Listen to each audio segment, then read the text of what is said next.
wasn't too difficult. Now that's more like it.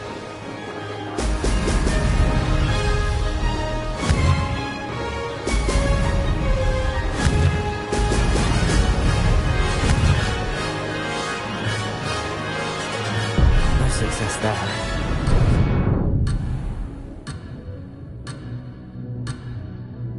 Missed it.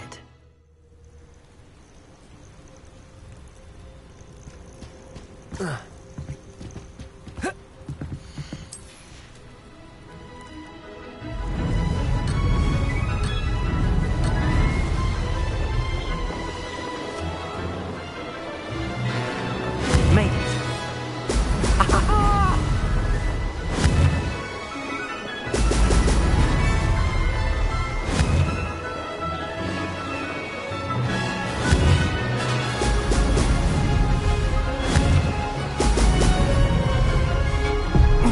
Lost.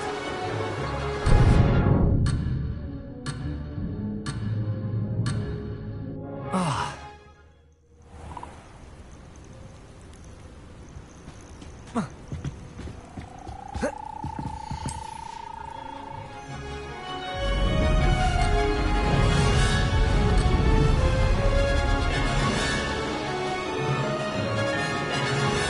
This is going well. Brilliant.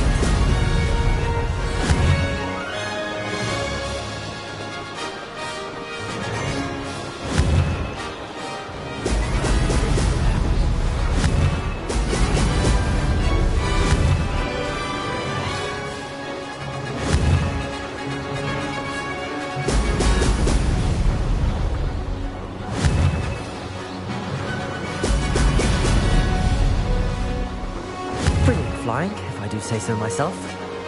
Excellent.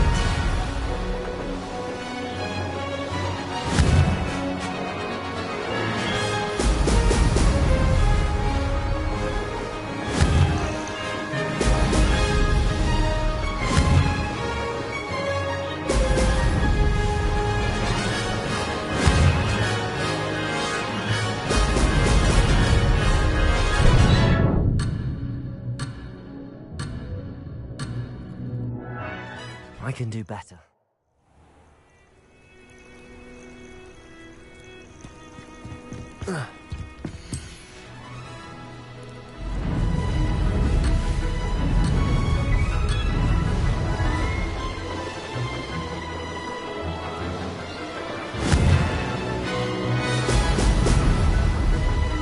That wasn't too difficult.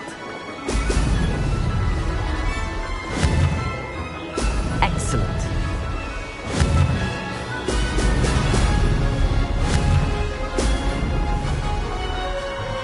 No success there.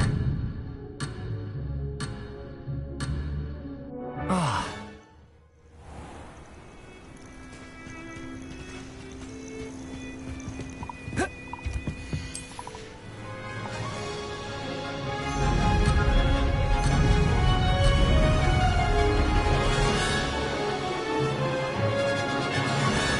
Made it.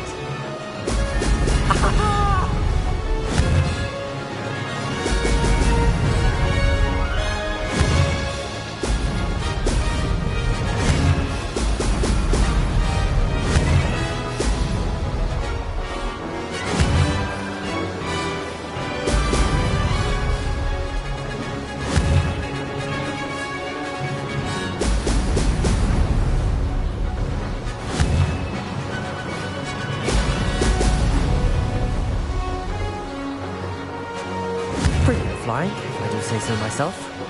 Excellent.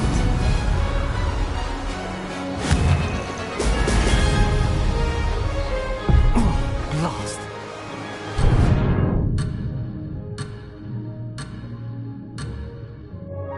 That wasn't planned.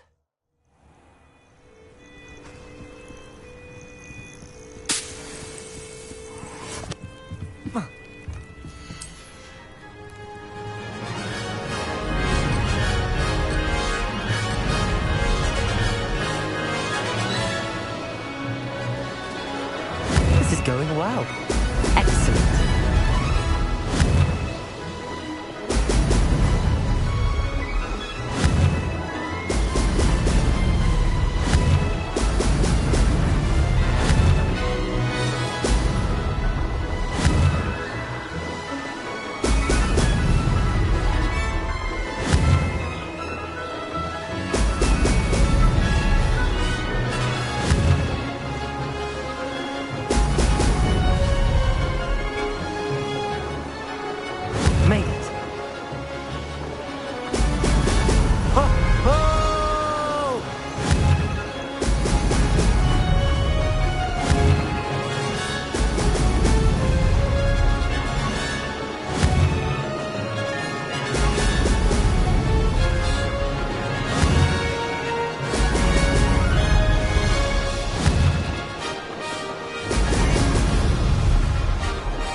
wasn't too difficult.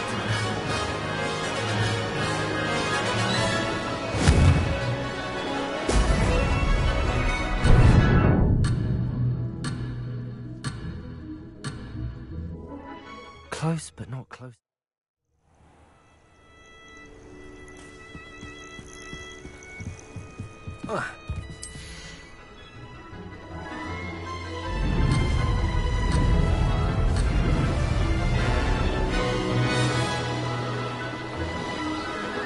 Made it. Oh! Oh!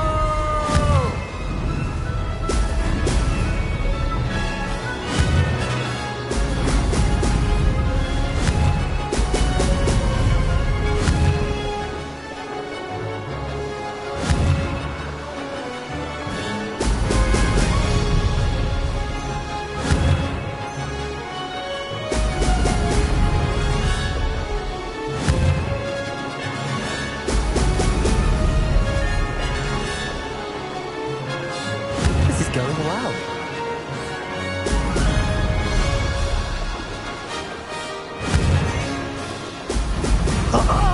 Now that's more like it.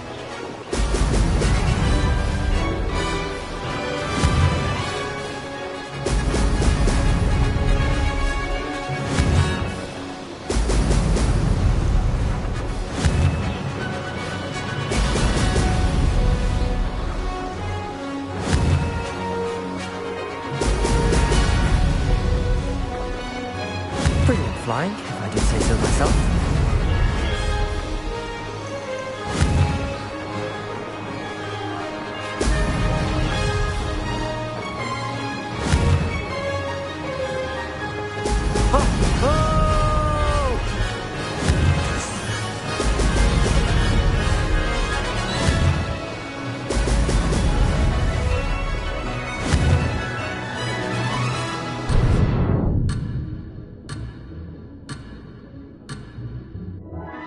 Blast!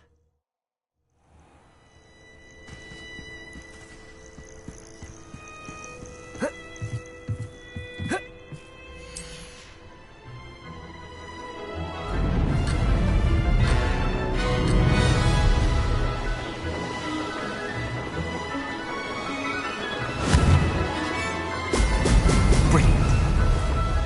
I can do better.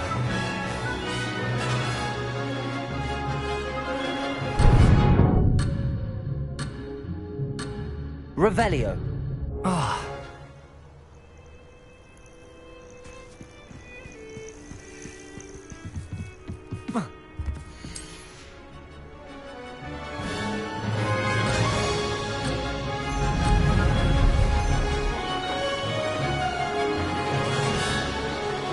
That wasn't too difficult.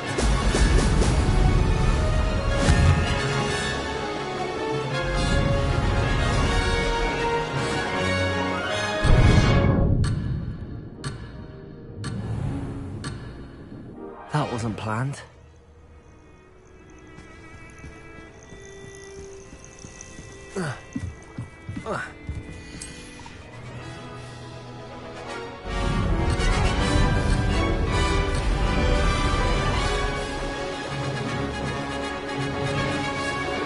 Made it. Brilliant.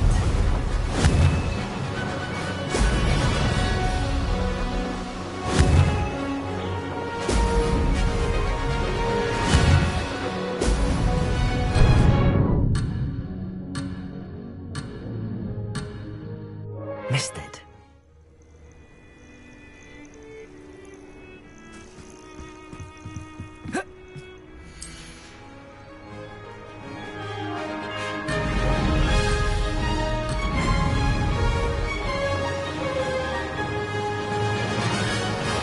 This is going well.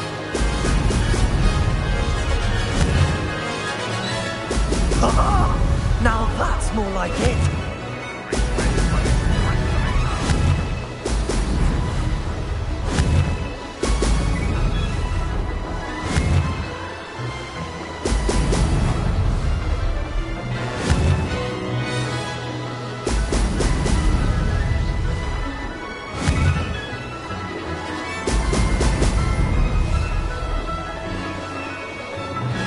Brilliant flying, if I do say so myself. Brilliant.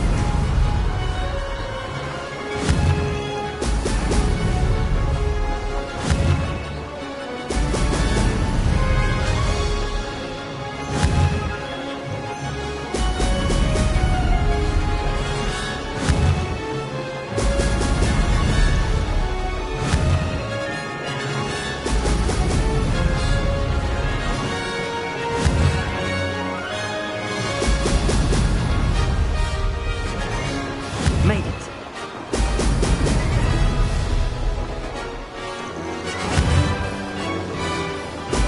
Brilliant.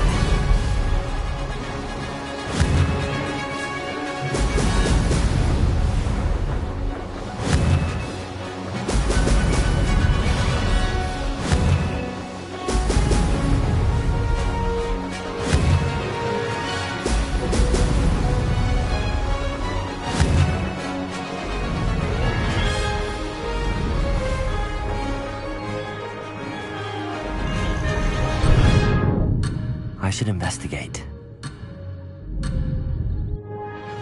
No success there.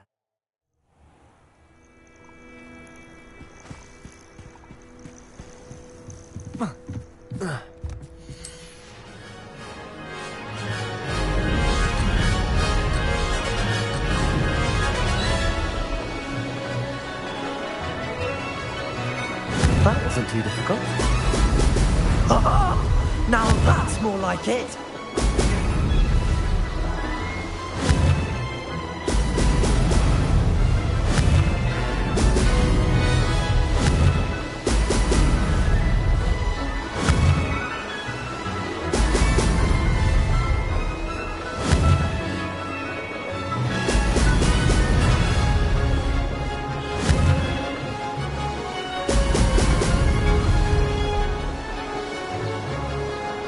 Brilliant flying, if I do say so myself.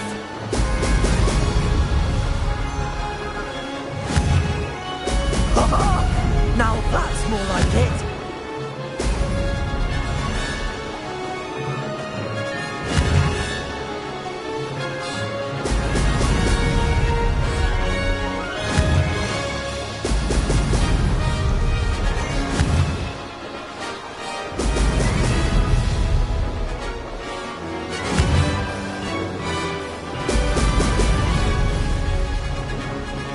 Made it.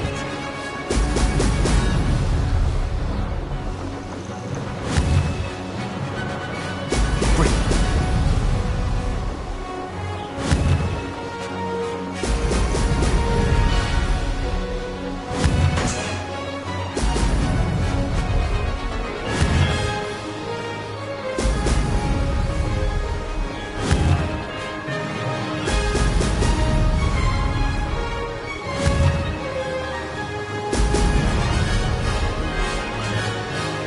That wasn't too difficult.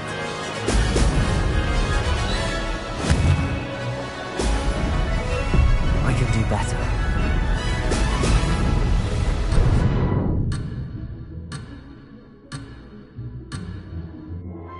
Blast!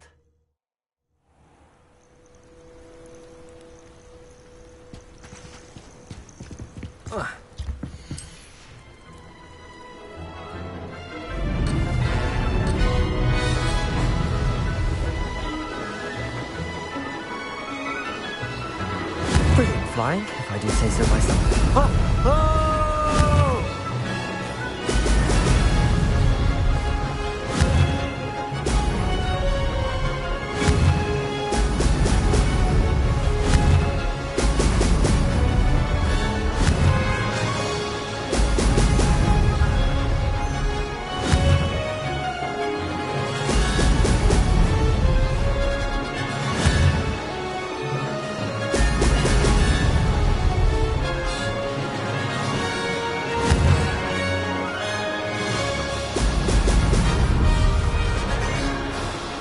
This is going well. Brilliant.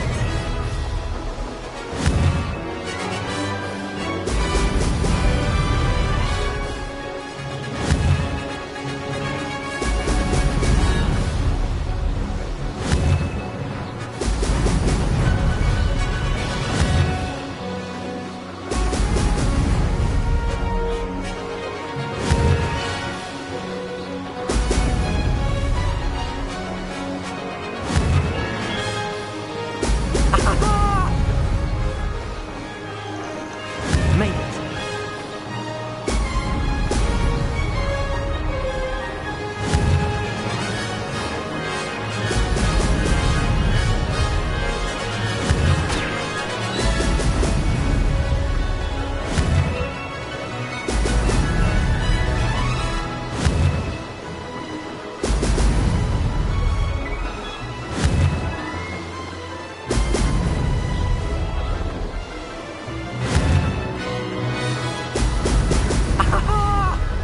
Brilliant flying, if I do say so myself.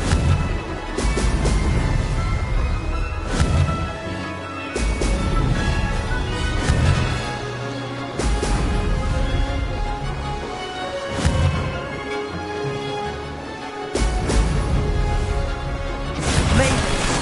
Oh, did anyone else see that?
I can do this. I can do this. They will want to help.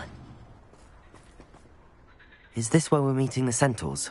Well, they don't exactly know we're coming, so it's less of a meeting and more of a surprise, I suppose. I'm not sure about this. I can't imagine they're fond of being surprised. We don't have a choice if we want to help the Snidgets. Perhaps they'll be able to tell that we're sincere. There's something about them that's so knowing. It's almost unnerving. I suppose they are known for having an air of omniscience. That's exactly the right word. Never mind. What is it? It's nothing, truly. We've no secrets to hide. That's right. We'll simply be honest with them about what we're trying to do. They'll have to help us, won't they? Yes, of course. You're absolutely right. We'll meet with them, tell them about the Snidgets, and I'm sure to all be fine.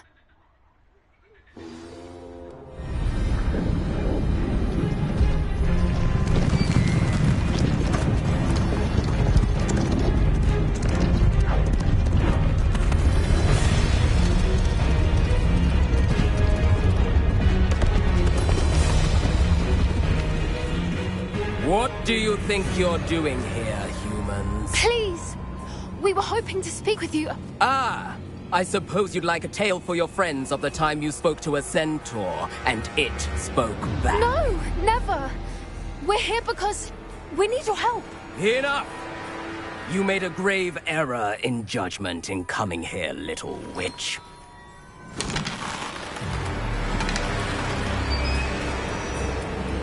Leave them be, Alec. We do not harm the young. It is not our way. You forget your place, old fool. I'm the leader of this herd, and while you cling to our way, their kind continue to slaughter beasts like us without a care! From what I can see, they have slaughtered no one. They will leave here unharmed. Mark my words, Doran. If I ever see them again, it will be all 3 of your heads.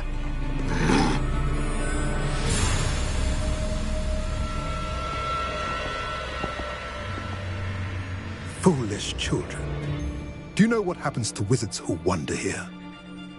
Now, Follow me before Golden Snidgets are still alive, and the poachers are after them. They know that the key to finding them lies in the moonlight, but they don't know what that means, yet. Please, help us find the Snidgets before the poachers do. Could it be?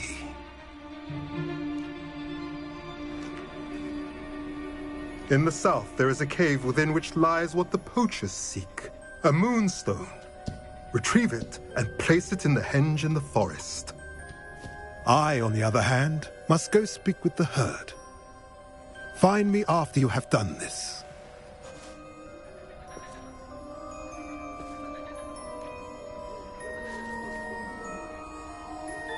I don't understand.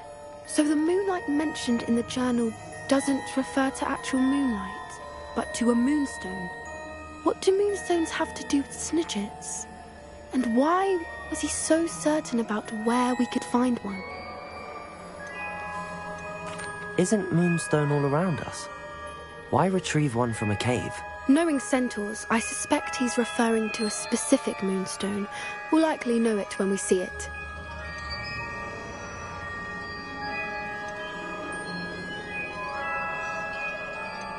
He could have been a bit clearer, or stayed a moment and answered our questions. Centaurs can be cryptic. Gran says no one talks more in circles than a centaur. It is a shame how quickly he left. What was his name? Doran. That's what the leader of the herd called him. Well, if Doran knows something we don't, I'd rather act now and ask questions later. I can head to the library and start looking into the cave he mentioned. I'll let you know what I find.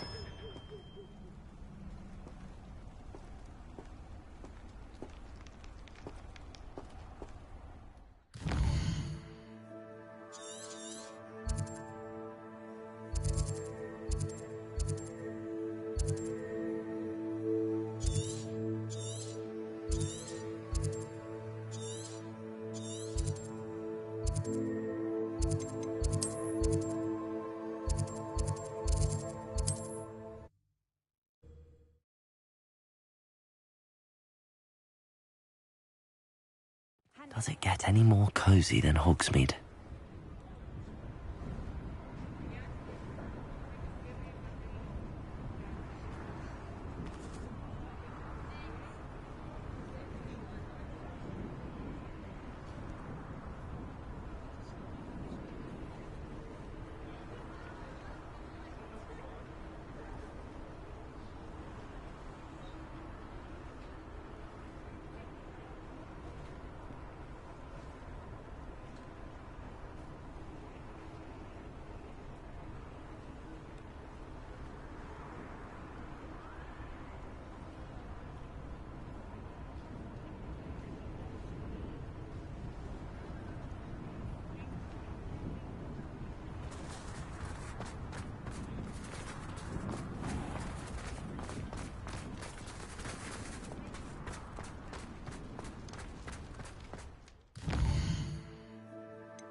Are you ready to put an end to Harlow? I'm ready to do what's needed to take Harlow down. I know you have a plan. We must gather information from the friends of Mr. Bickle that Archie and Mrs. Bickle mentioned. Agabus Filbert, Otto Dibble, and Mr. and Mrs. Rabe. All right. I suggest that you speak with each of them while I head to the Hogshead. I saw some Ashwinders heading there. And as my mother would never go near the Hogshead, she is less likely to learn of my activities than if I were to wander the village questioning its residents. What sort of information am I trying to gather from these people? They may know what evidence Mr. Bickle had against Harlow, or they may have evidence of their own. We simply need to know whatever they know.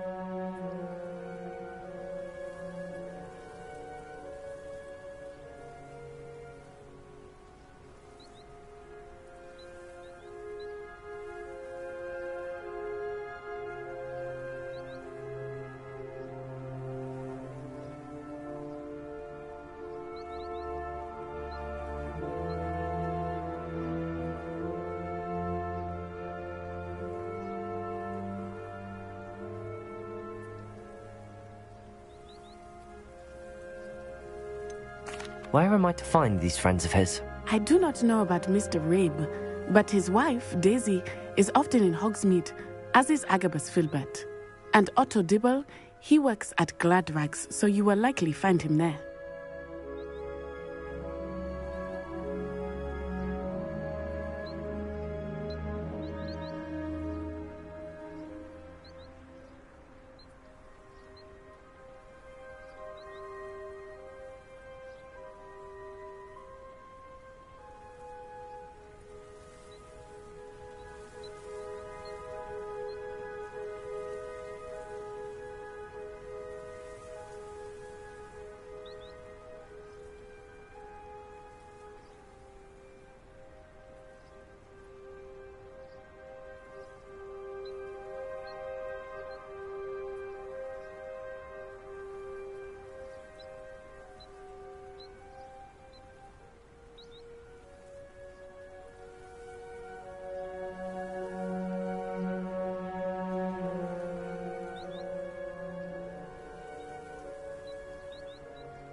Very well. I'll speak with them, see what I can learn. I knew I could rely on you. We need to know how they are being blackmailed by Rookwood and Harlow. Meet me here after you have spoken with them. Hopefully, by the time you return, I will be able to move a bit more freely.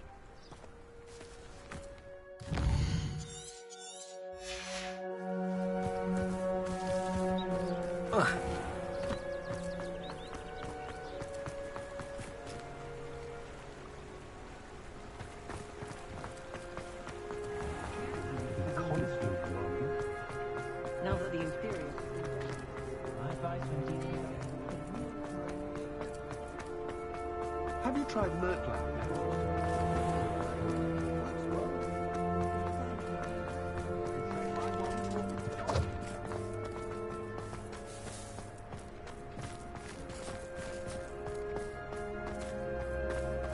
Otto Dibble works at Gladrags. I should check there.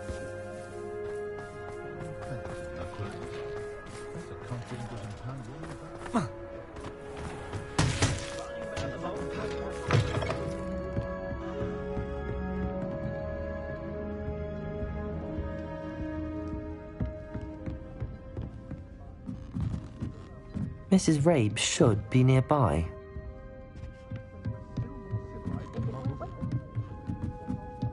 Oh, Isco, what have I done? Mrs. Rabe, I wondered if I might speak with you about Theophilus Harlow. I'm a friend of the Bickles and am trying to gather evidence against him. Poor Joanna and little Archie. And now Harlow has taken my darling Isco. What do you mean?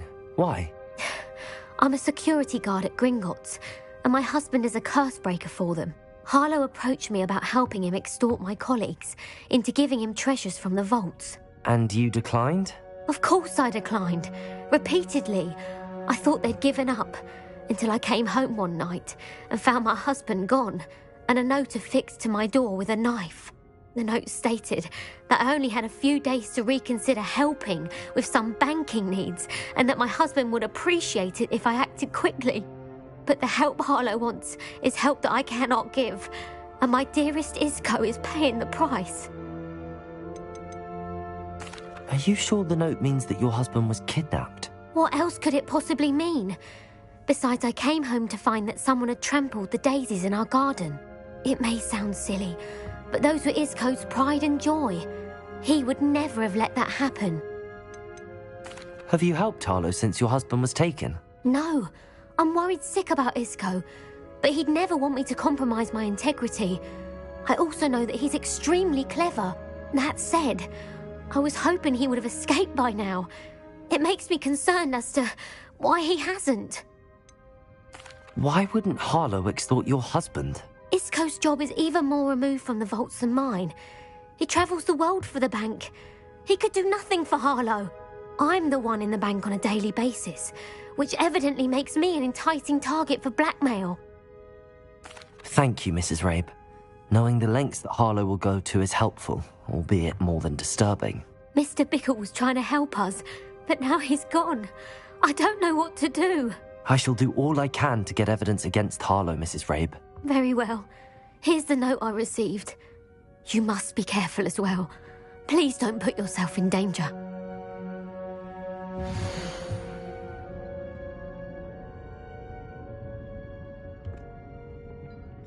Some evidence worth hanging on to. Thank you.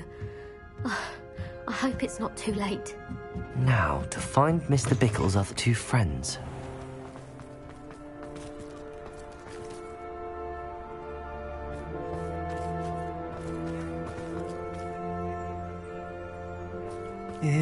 Please tell me you didn't take it, but perhaps it's been here all along. Mr. Dibble, may I speak with you? It's about Theophilus Harlow. I've nothing to say about him. May I interest you in a stunning cravat today? Please, sir, I'd like to help. I spoke to Mrs. Bickle. You know the Bickles? All right. But we must be discreet. Can't have Mr. Hill hearing this. I know Mr. Hill. He was kind to me the day of the troll attack. Oh, he's a good man. But even he wouldn't understand about Harlow. It started a few weeks ago. I was distracted, reading a note when you-know-who came into the shop. I hid the note behind the counter and offered to help him. He stared at me for a moment, then asked me to check on an order he'd placed. I went into the storeroom to check on what turned out to be a non-existent order. When I returned, he was holding the note. What was in the note? It was a note from Rosie Hill, Mr. Hill's daughter. You see, we've been, well, secretly engaged these past 6 months. We haven't told Mr. Hill yet. I dare say he has higher hopes for her. Harlow advised me in no uncertain terms that my relationship with Rosie, not to mention my employment here, depended upon my cooperation. What does he ask you to do? It all happened so quickly. In an instant, he took a very expensive scarf from the counter, pocketed it, and smiled. He said, "Your secret is safe as long as I can supply my lady friend with delightful items like this every so often." I've been able to cover for his requests until now with some creative bookkeeping, but I can't keep it up for much longer. I'm terrified to say anything. I could never live without Rosie. Could you give me a bit more detail about the note? That might help me to identify it should I come across it. It's on Rosie's special pink stationery. It has her monogram at the top, RH. That's how Mr. Hill would know it was real. What have you been doing to keep the extortion a secret? Well, as I mentioned, creative bookkeeping. And I've also been trying to cover the costs with my own savings, but I'm running out of money. Of course, none of this bodes well for my efforts to improve my circumstances and to be worthy of Rosie. I met Mr. Hill the day of the troll attack. He was kind to me. Why don't you just tell him? He's a lovely man. But when it comes to Rosie, I fear he loses all perspective. He'd see this as a grave betrayal. I'd lose my job instantly, and Rosie as well.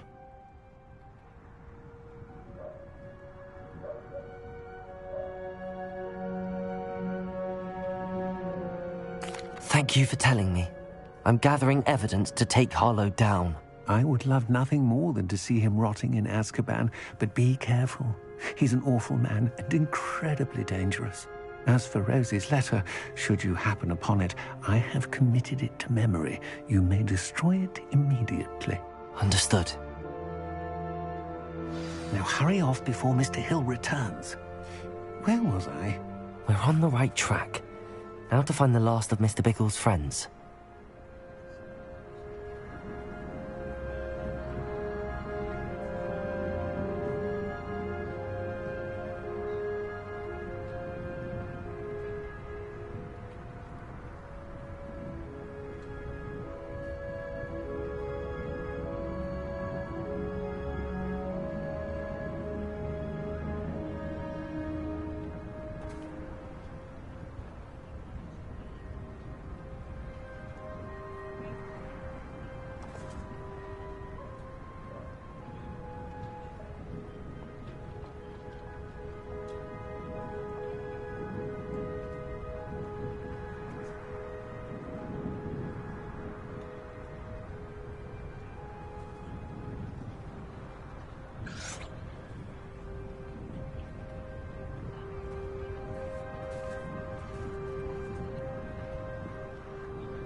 Revelio.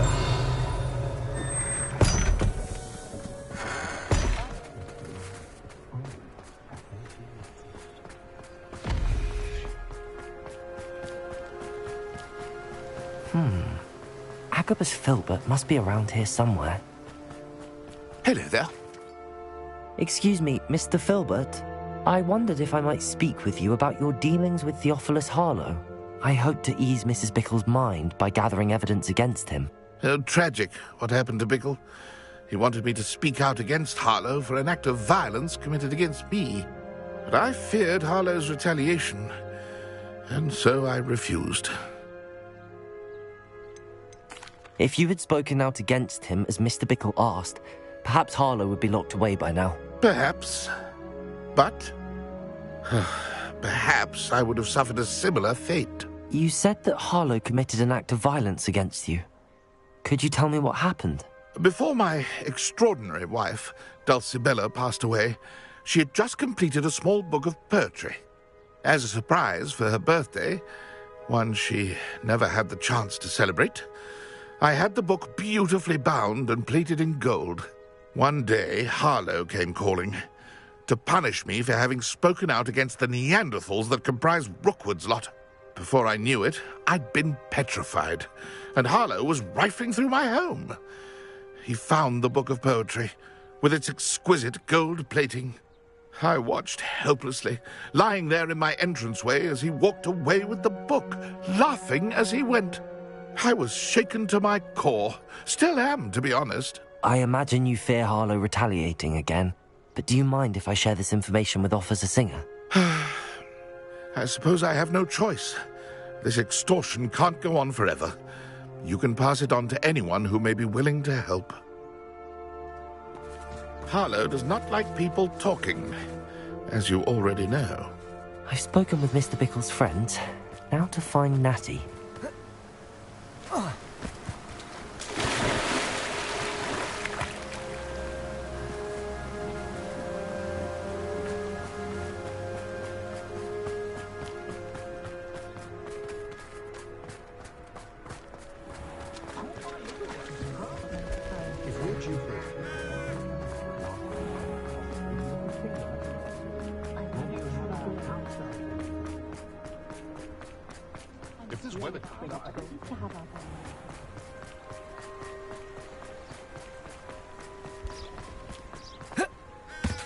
It's not like Natty to be late. She said she was going to the Hog's Head. Perhaps I'll find her there.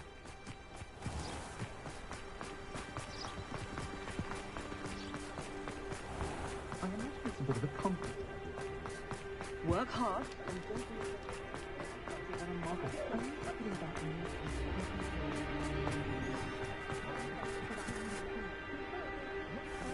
Only a hairy-hearted sod.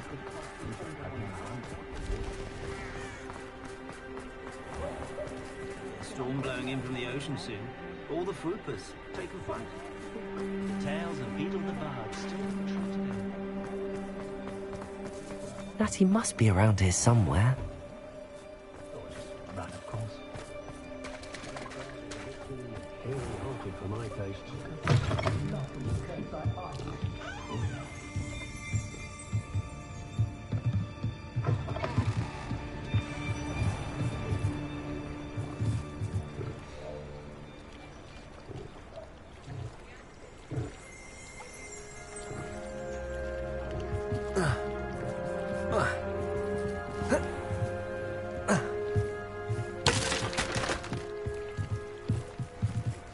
Natty's wand.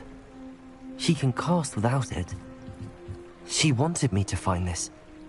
She's in trouble. Revelio will show me where she was taken.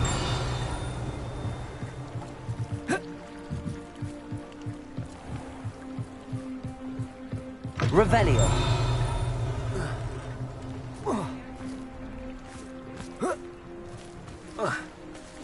Natty must have been taken this way.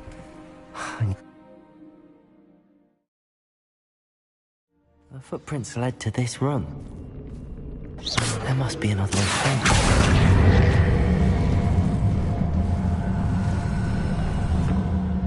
Accio!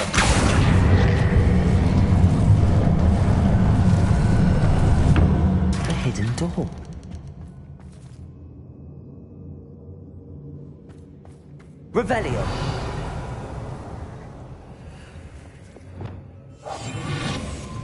Natty must have been taken this way. I need to find her quickly. Revelio.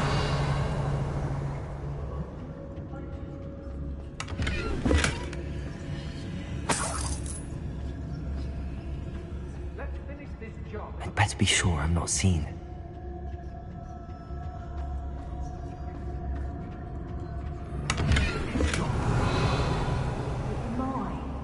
Using that girl as bait?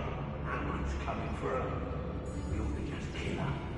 Harlow says her friend would be reckless enough. He wants them alive. What student would be arrogant enough to come in here alone? Just keep an eye out. Oh, you're wasting your time with her, my friend. I see her show more affection to a hallmark.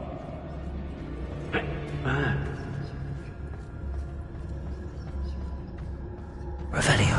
Extraordinary desperate tits suits me just fine.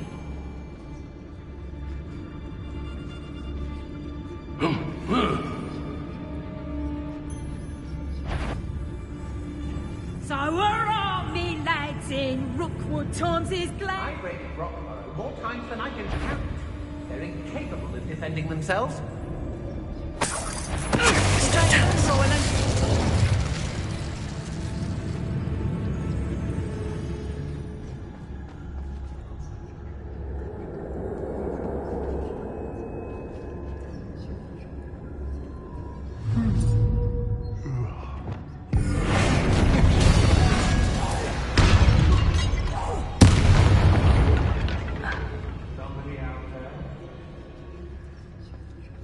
Revelio.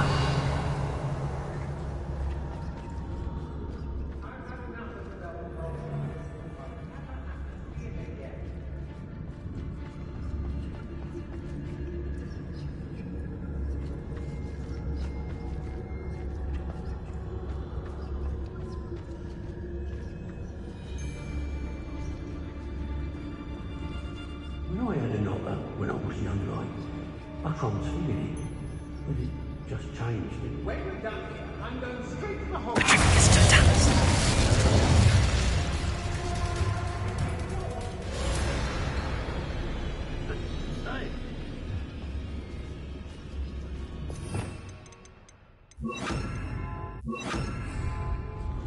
Thought you could hide from me, did ya?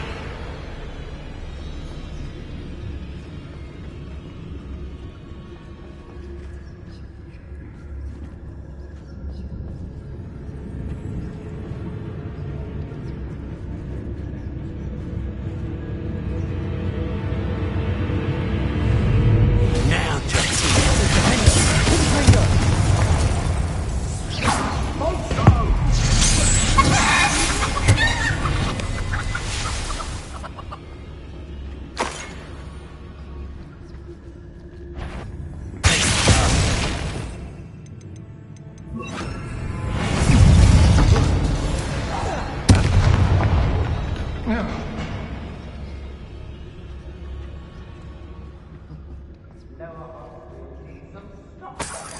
Revelio.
The book of poems that was taken from Agabus Filbert. He'll be thrilled to have this back. Revelio.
Oi!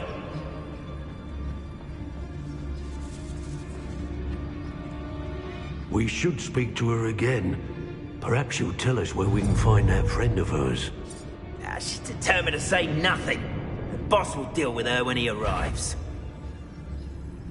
There's not a thing worth learning from civilized society, except how to lie.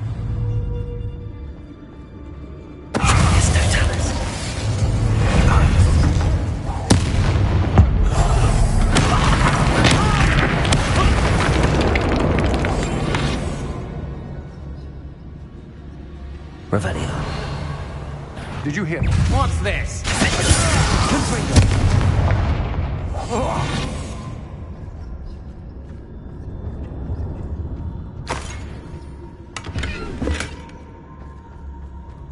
Revelio.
Revelio.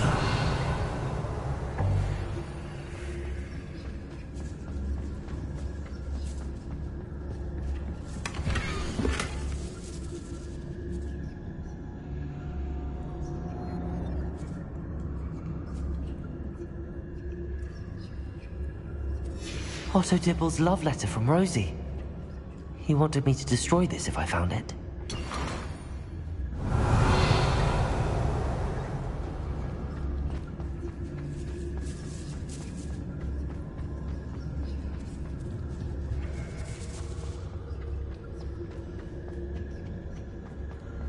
He must be here somewhere. You found us. I knew you would realize I had left my wand for you. Speak to Mr. Rabe. He will tell you what you need to do. Revelio. Hello, Hamora.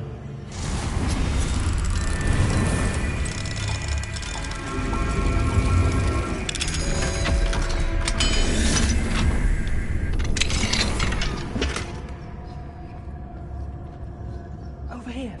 I need your help. Revelio.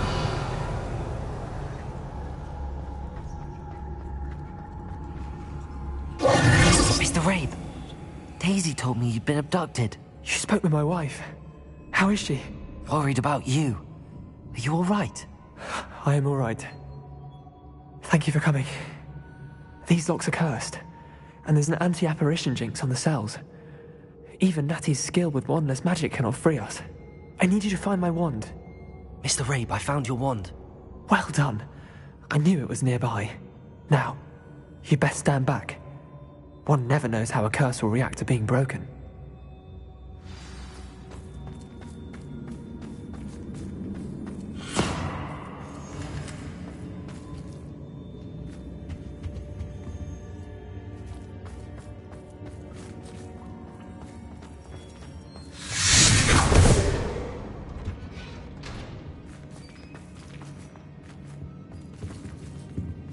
Thank you, Mr. Isco. My pleasure. And thank you, my friend. We owe our lives to your bravery. I may be too weak to disapparate with you both, but I can try. You go ahead. Find Officer Singer. We will get out of here on our own. Very well. But be careful. Thank you, my young friends. Be prepared for a fight. These Ashwinders must pay.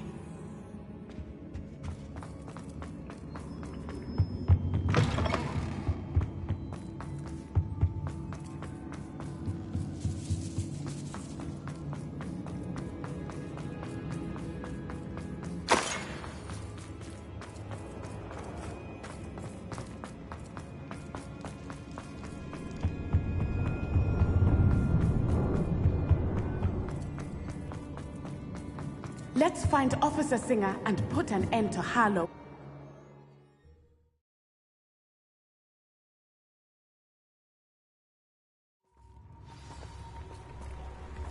Natsai Onai. I should have known. And you, the troll dispatcher. Oh, thank goodness the two of you are safe.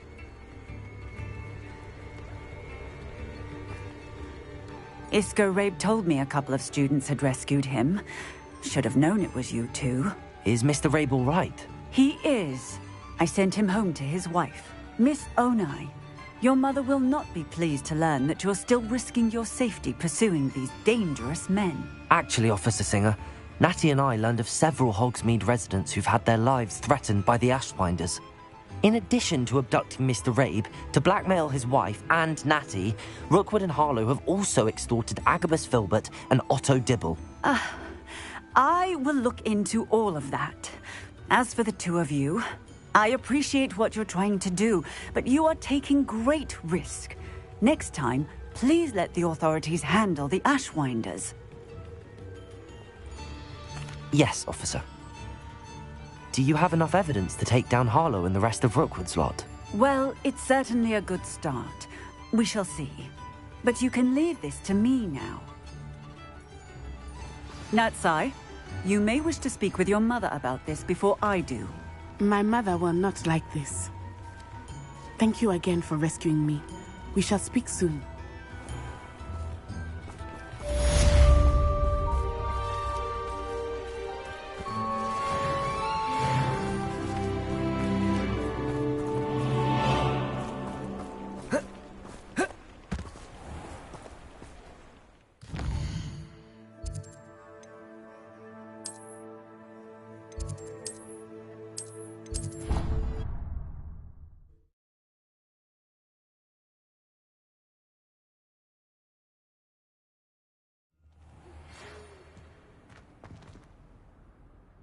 The Ashwinders have ceased pestering me. I suspect that's your doing. Thank you from me and Rosie both. We're just leaving for our honeymoon, after we tell Mr. Hill of our recent marriage. Wish me luck.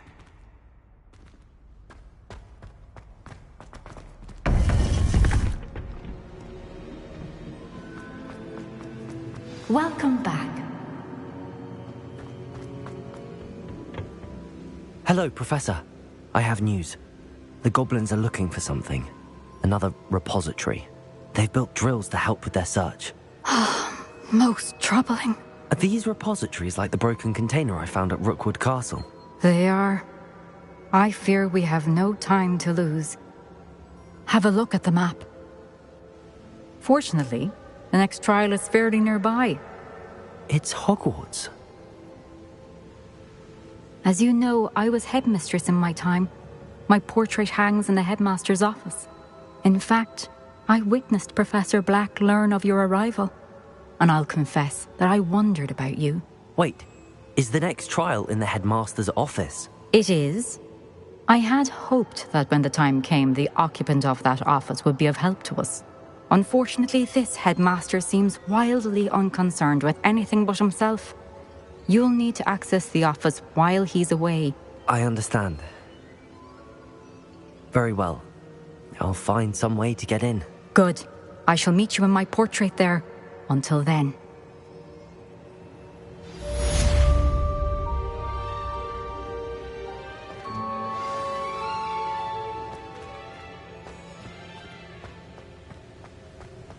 How will I gain access to the headmaster's office? Perhaps Professor Fig will know what to do.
Pardon me, is everything all right? No, it's not. We only had 2 bells to go, but she just had to go and spoil things. I'm afraid I don't follow. Who spoiled things? Also, what bells? Professor Black ordered Mr. Moon to take down the bells in the bell tower. Said they were giving him a headache. Those bells are a part of Hogwarts. I wasn't about to let that happen. So, I asked my friend Adelaide to help me put them back. We've always been a duo of sorts, Adelaide and Evangeline. Addie and Evie. Anyway, it was going swimmingly until Black started asking questions. Then she wasn't comfortable with our rule breaking. Now I'm stuck, unable to tell which bell goes where. Is it really that important that the bells go back up? Is it really that important? They're part of the school's history. Those bells likely told a young Merlin that he was running late to Charms, or called Ignatia Wildsmith to dinner. We can't simply fiddle with history. We're meant to be its stewards.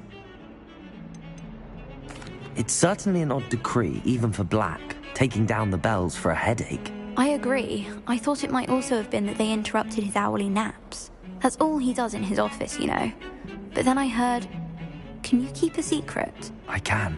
I heard from Alice, who heard from Ollie, who heard from Eugenia, that it's because the bells reminded him of his wedding day. Breaks out in a sweat every hour on the hour, but mum's the word. If only 2 bells are left, isn't it fairly easy to tell which goes where? Easy for you, perhaps. I happen to be tone deaf. Mother likes to say I couldn't carry a tune if it hopped on my back like a chocolate frog. No point putting them back in if they don't sound just as they did before, for the sake of historical accuracy. Perhaps I could help put the bells back up. Really? Oh, that would be wonderful. The bells are in the bell tower just above the music room. You're certainly of more help than Adelaide. I imagine the bells are just inside in the bell tower.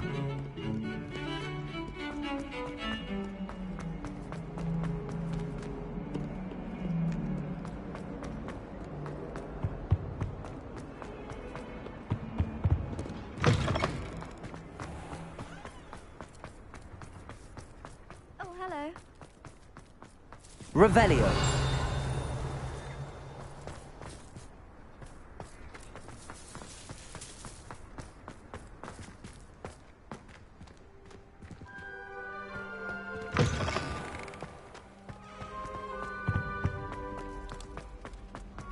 I adore that.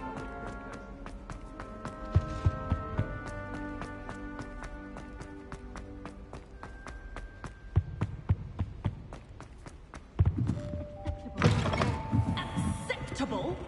In Transfiguration? No child of mine should receive less than outstanding. What are you even doing in that class? Or is it that snivelling teacher of yours? You can be sure I'll be having words with that so-called school. You will receive an outstanding one way or another.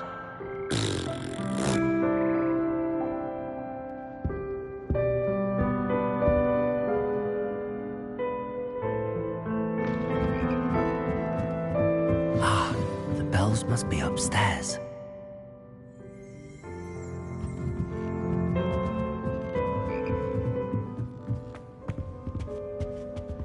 Aloha Mora.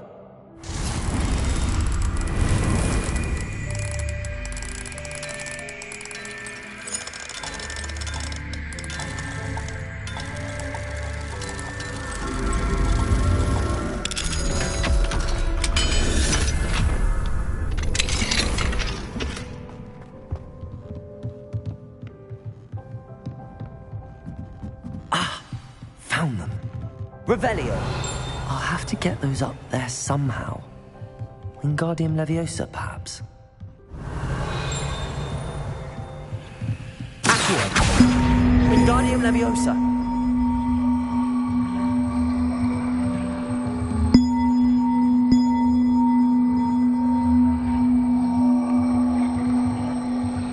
One up, one to go. Revelio.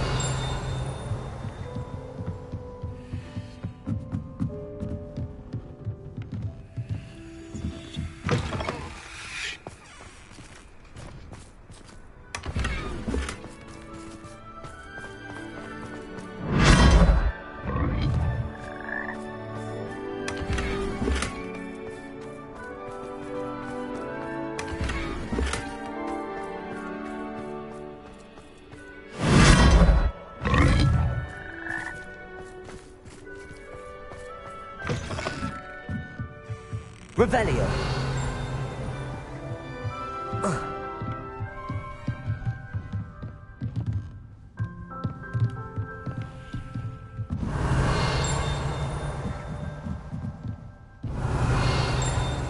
Accio. Wingardium Leviosa.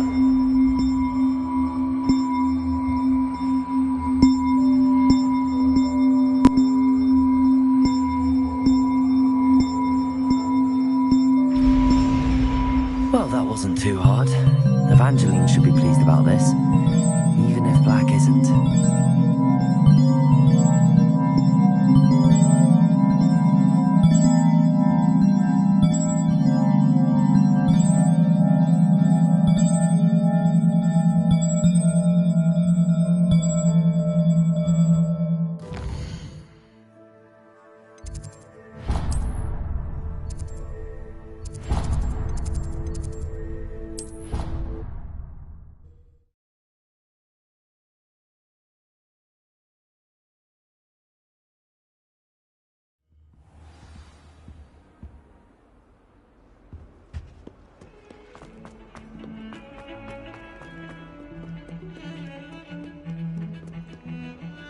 The bells are back up, Evangeline.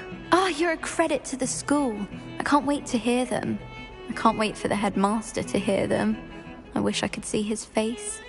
Future generations may not truly appreciate what you've done, but I do. And I hope that you do as well. You don't know how much this means for me and for Hogwarts.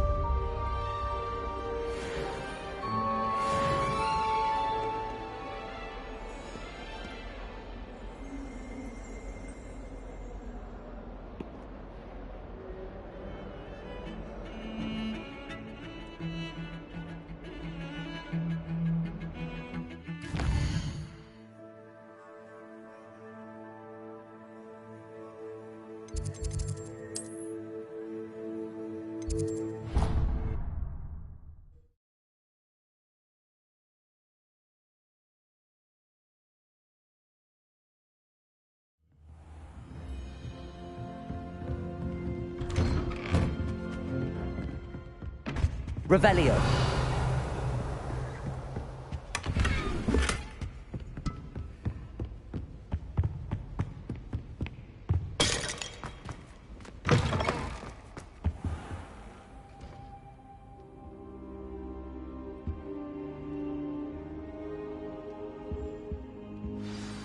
Professor Fig, the Keepers have shown me where the next trial is. Has something changed? Lodgok and I have learned that the goblins are searching for another repository, like the one we saw at Rookwood Castle. And I discovered that they're building massive drills to help in their search. Professor Fitzgerald seemed very concerned. I see. Ranrock clearly knows even more than we suspected. And sir, there's something else. Lodgok knew Miriam. He knew Miriam? They encountered each other at Rookwood Castle. She was doing research. That's where she found the container with the port key. He liked her so much that he let her leave with it, despite orders from Ranrock. I don't know what to say. She could win over almost anyone. I want to hear more of this. And, in fact, I'd like to speak with Lodgok directly. But we've no time now. Where is the next trial? Believe it or not, it's in the headmaster's office. Incredible. Very well. You'll need the password to get past the stone gargoyle. The headmaster's house elf will know it. I don't know the headmaster's house elf. Will he even speak to me? I imagine he's loyal to the headmaster. He is. So you'll need a disguise. I have just the thing. A polyjuice potion. You'll look and sound like Professor Black. Wait, doesn't polyjuice potion require a bit of the person you want to change into? And take ages to brew? It does. So how do you already have polyjuice potion to change into Professor Black? One never knows when such a thing may come in handy. Let's just say I felt the need to be prepared for anything after my fruitless trip to the Ministry on his behalf. Now, time is of the essence. Drink up and I shall explain more.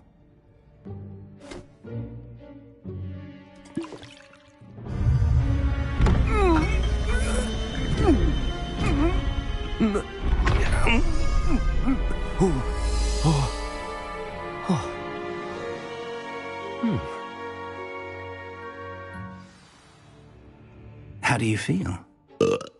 Incredible. I won't forget that taste anytime soon. How do I sound? Convincing. I've taken the liberty of transfiguring your robes. As we discussed, you'll need the password from Scrope, who could be anywhere in the castle. You might look for Professor Kagawa. She's taken to badgering the poor elf about Quidditch in the hopes that he can convince Black to change his mind. Thus far, unsuccessfully. I see. But what if Professor Black sees me? Leave him to me. I shall tell him where to meet a liaison from the Ministry in Hogsmeade. That should give you plenty of time. Thank you, Professor. I suppose we'll meet again in the map chamber. It's rather strange to hear gratitude coming from Professor Black. I'll see you there. Now to find the headmaster's house elf.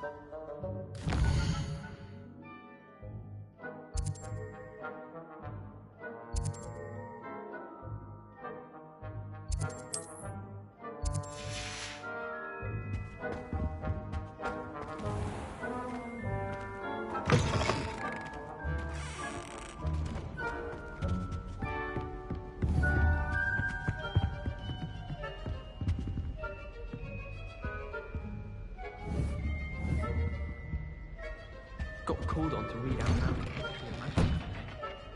Stumbled over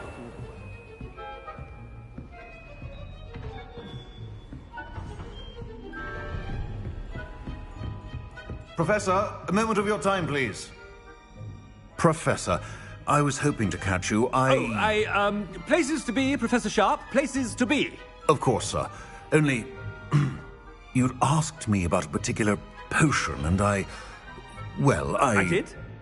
I did, yes. Well, spit it out, Sharp. I don't have all day. Probably best not to discuss it here, sir.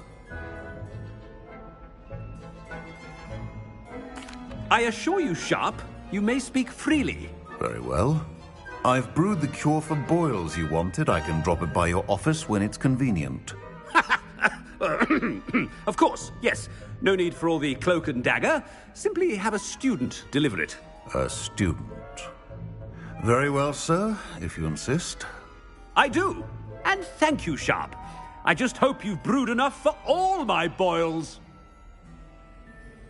Now, to determine which student gets this rather unenviable task. I wonder almost daily why I accepted this appointment from the Ministry. Has anyone seen my ivory-handled hand mirror?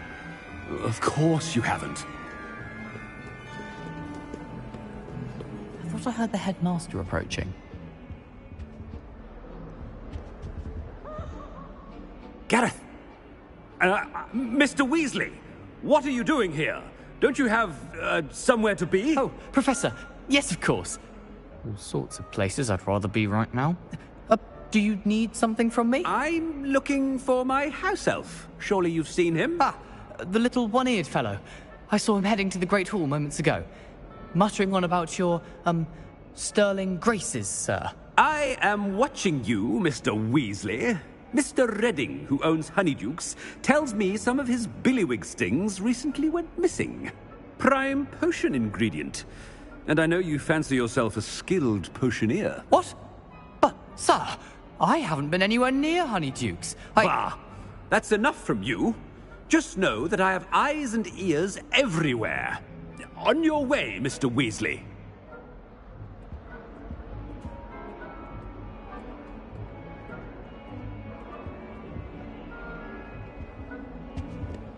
Well, there's one for my diary.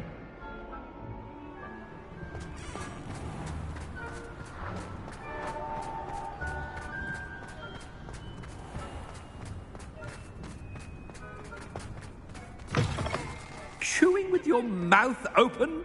Where are your manners?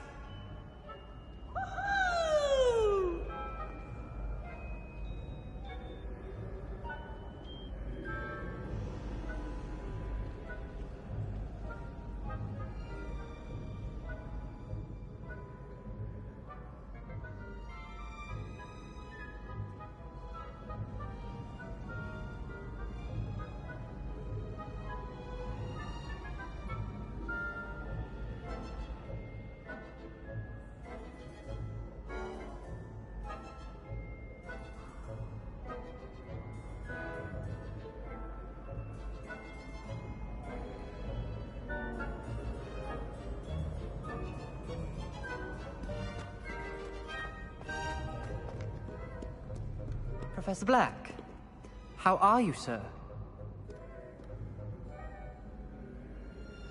Mr. Gaunt, where do you think you're going? I beg your pardon, sir. I'm simply on my way outside. Taking the day off, eh? Typical student, wasting the hours away. I have to write 20 inches on Dittany and its uses. Was heading to the greenhouse. Ah, yes! Mixed with bubo tuber pus makes a fine mustache paste. Yes, mustache paste. I find. Are you feeling all right, sir? You don't seem yourself. I assure you I am quite healthy, Gaunt. If I need a medical diagnosis, I shall head to St. Mungo's. Something. Stand proud, purebloods. The future is yours.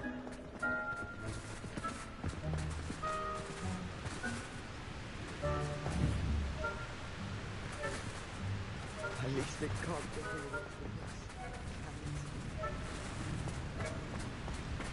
Professor, a word? Professor Black, again, it is not too late to reconsider your decision regarding Quidditch. We could still have trials and a somewhat shortened season. It would be better than none at all. But the injury, Madam Kogawa. Professor, more than one student has taken a bludger to the head on our pitch. I dare say it knocked some sense into them. And they're fine now. The fact that it happened to be a pureblood, well, that's no reason to... What nonsense! That you would trivialize the health of a student over a silly game. A silly game? You are quite impossible sometimes. Sir, I've a good mind to write to the Department of Magical Games and Sports at the Ministry about you.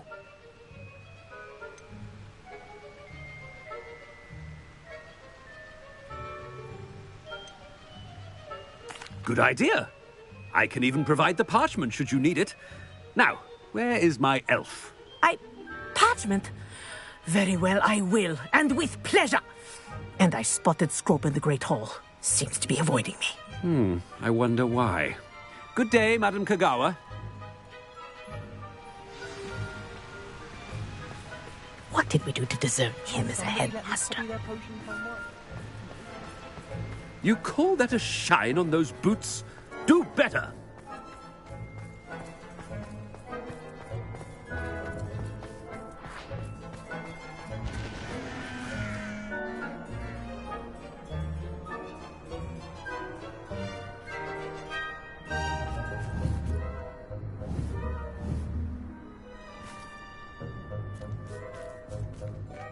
Be on alert.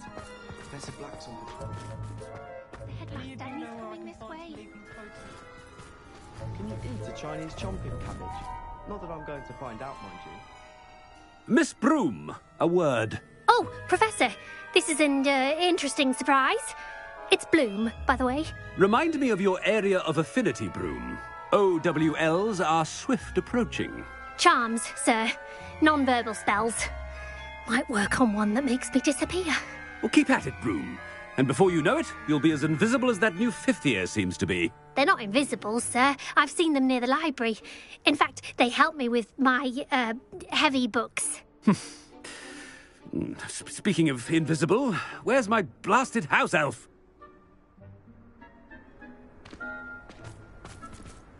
Something seems a little off with the headmaster.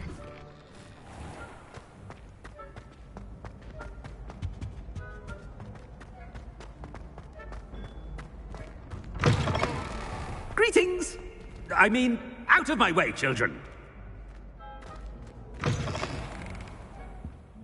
Professor, a word, please. Hello, Professor Black. Ah, Professor Weasley. How delightful to see you. Sir?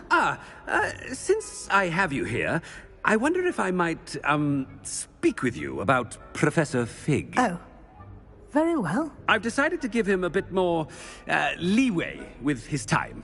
Leeway, Professor? Are you sure that's wise? I confess I do worry for his students. He's rarely here as it is.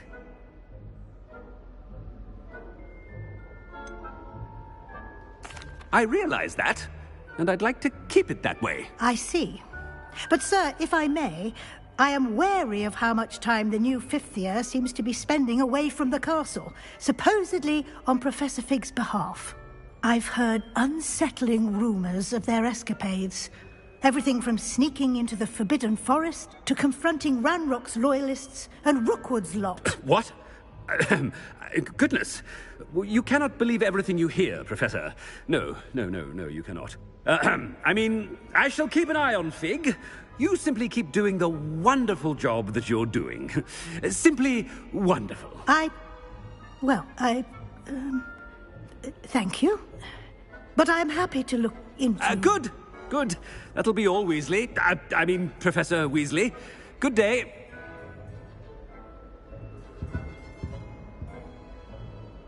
A wonderful job. Leeway for Professor Fig. I shall never understand that man. That ought to give Professor Fig some breathing room.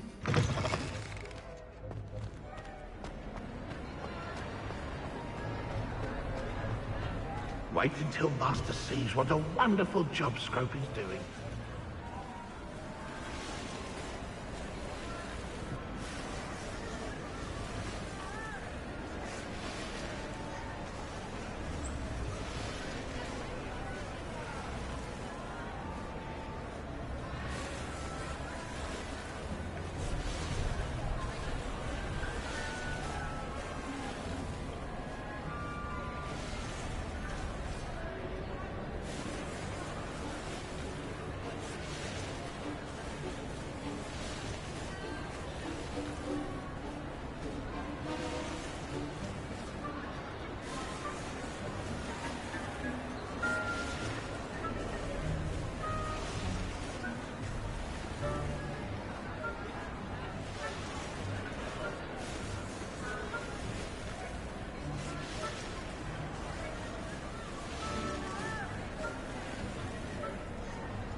Attention, students! I hereby decree that the Great Hall be forthwith decorated in the elegant banners of Ravenclaw.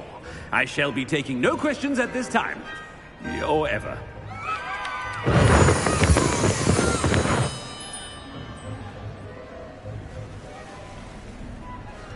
Scrope!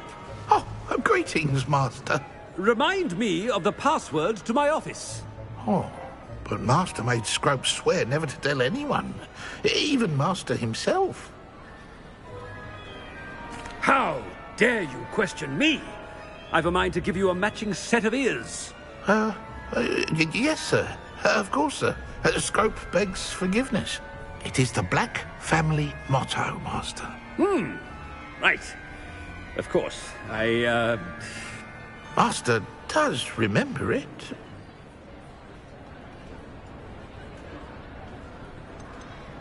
It's purebloods forever, isn't it? Close, Master. Scrope thinks Master is indeed testing Scrope. It is always pure. Obviously. And, of course, as Master knows, in French. Yes, of course. I order you to pronounce it for me. Oh, but Master knows that Scrope's French is most pitiful. Oh, very well. Toujours pur. Ha! Thank you. Never speak of this conversation with me or anyone else. Of course, sir. Scrope shall try his best to keep out of Master's way. The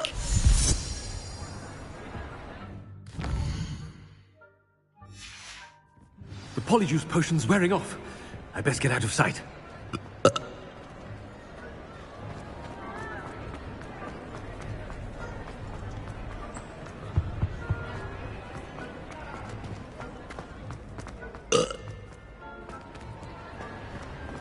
Made it just in time. It's wearing off. Fig was right. I can't believe it worked. Now to speak the password to the gargoyle.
What are you up to now? Revelio.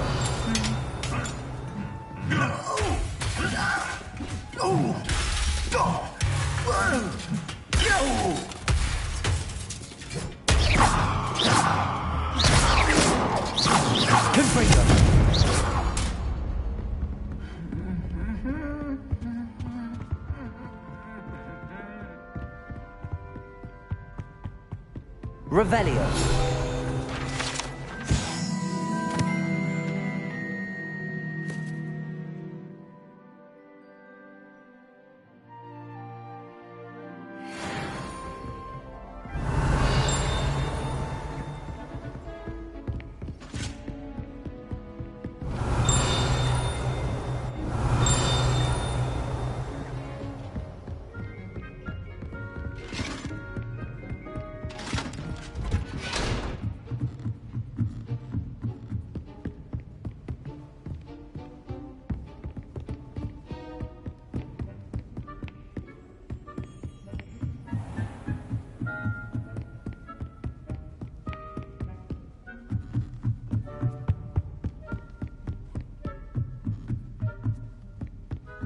Revelio.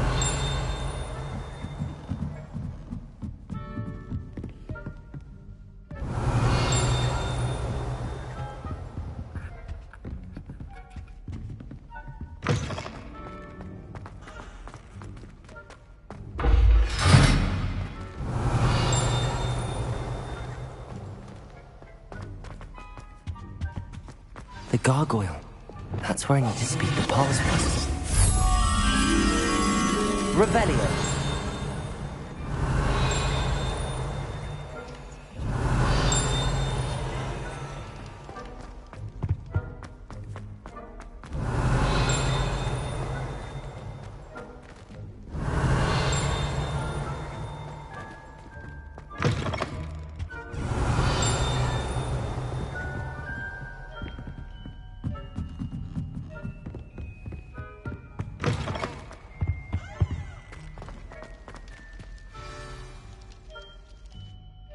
Toujours pure.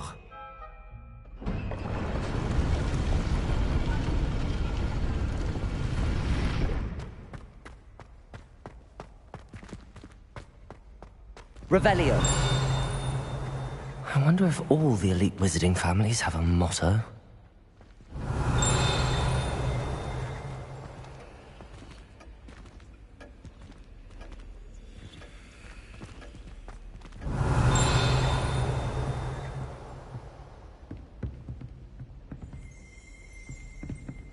Aloha Mora.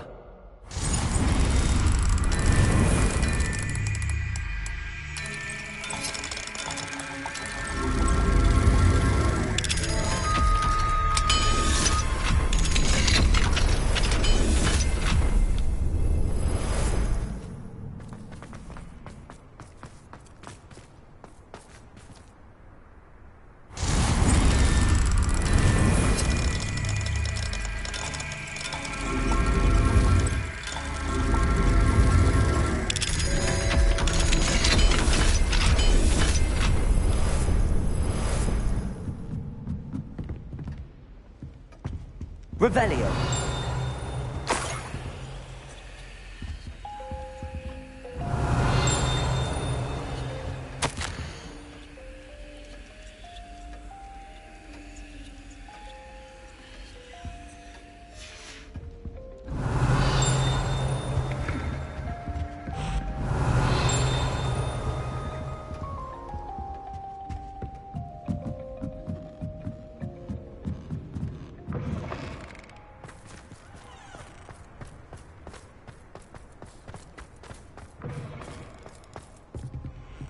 Revelio.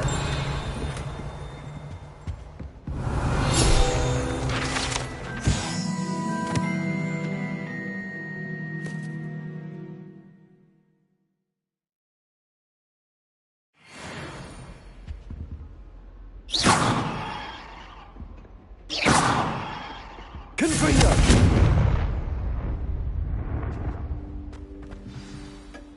It's good to see you.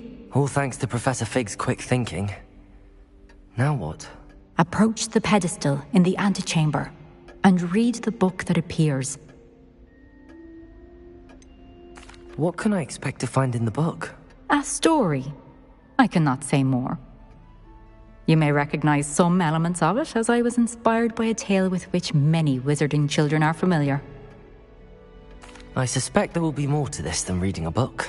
Your suspicions are correct. We shall speak when you are finished. Has this been under the headmaster's nose all this time?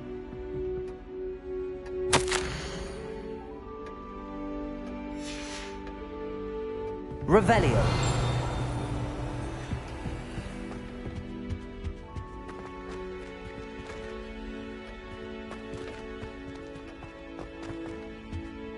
Aloha Mora.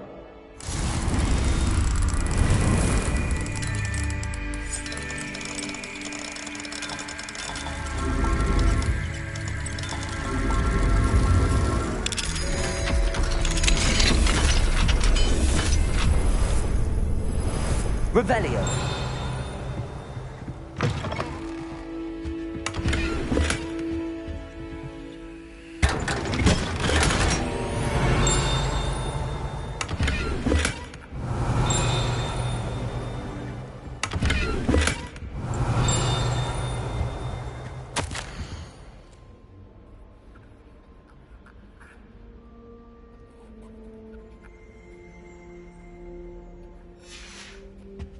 Revelio.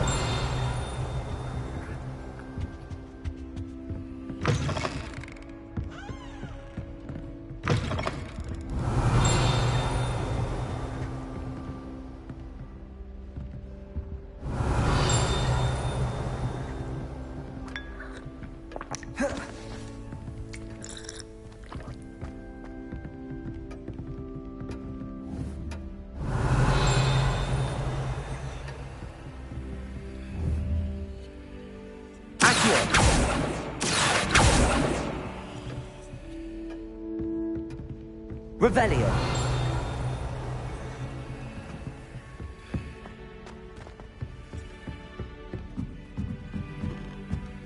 That must be the pedestal.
Lumos.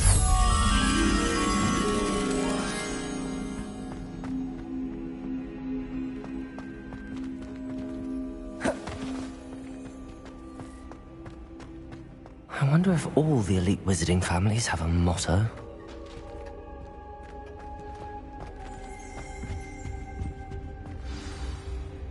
It's good to see you. Has this been under the headmaster's nose all this time?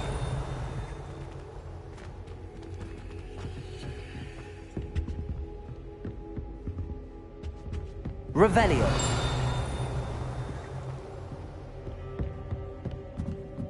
That must be the pedestal.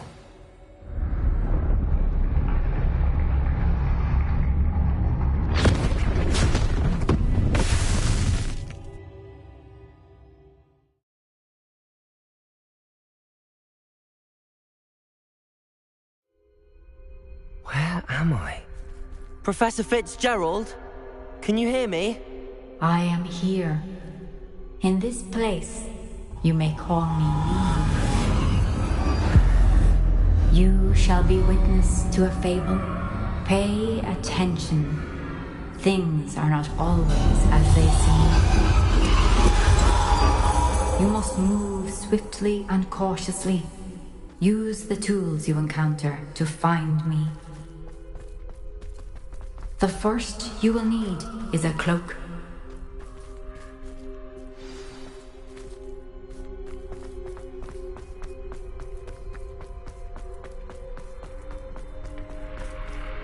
In this place, as in life, death takes many forms. Avoid each of them at all costs.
to time this just right.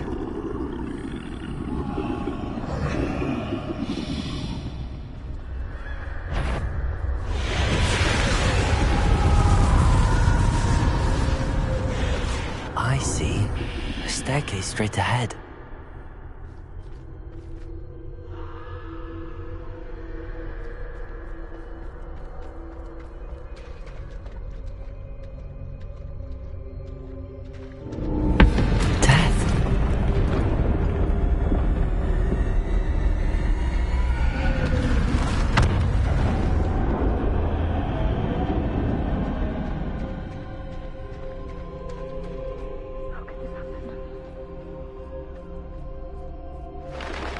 Ladder.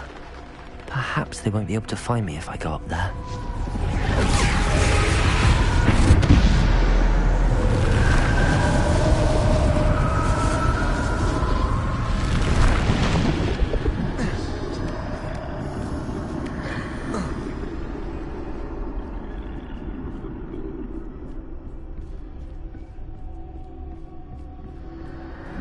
I'd best move while I can. Neve must be here somewhere.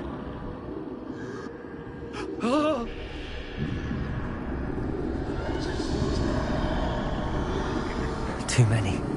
I must cross this road as fast as I can.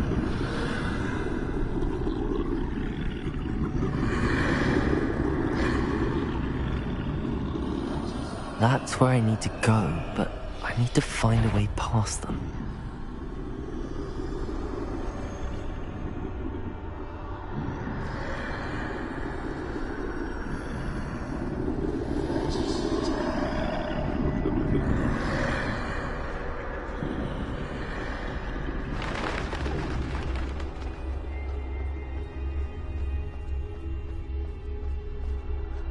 Nothing this way, but more danger.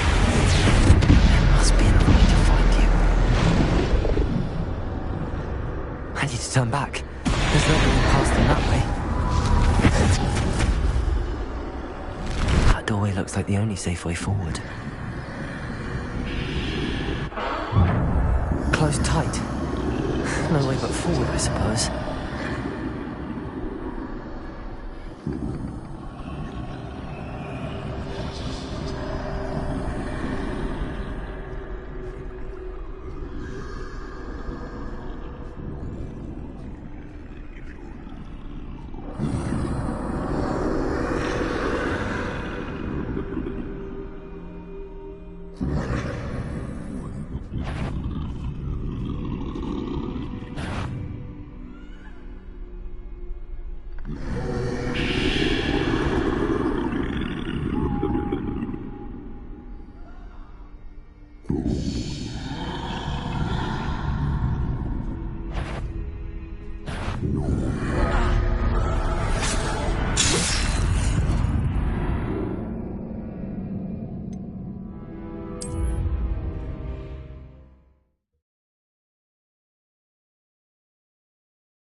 No way but forward, I suppose.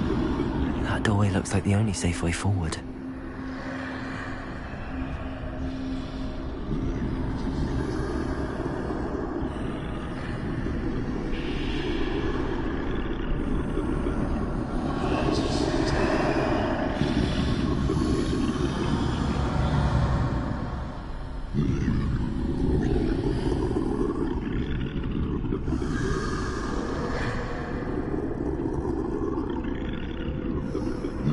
Now's my chance.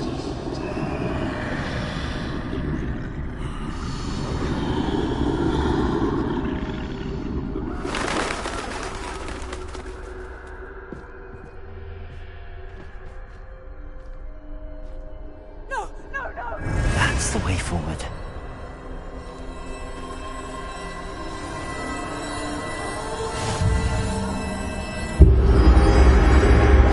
Can this be?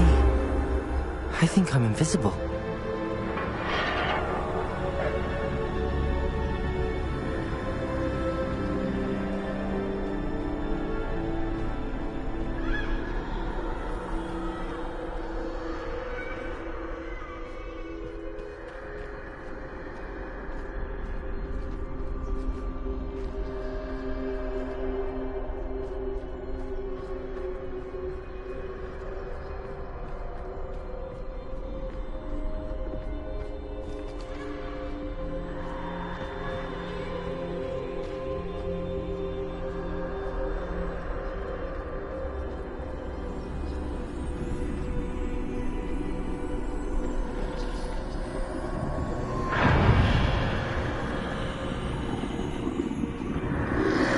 They can't see me at all. I can get closer to them.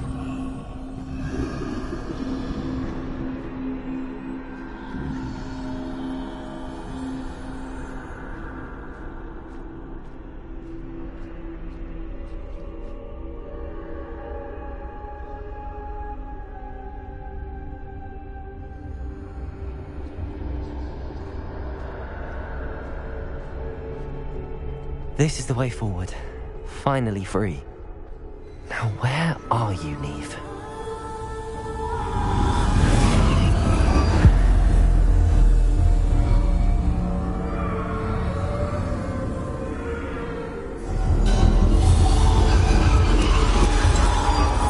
You have outrun death thus far, but have yet to find me. Keep searching, but this time you will be unable to hide. Wield the wand you see before you. Do not squander its extraordinary power.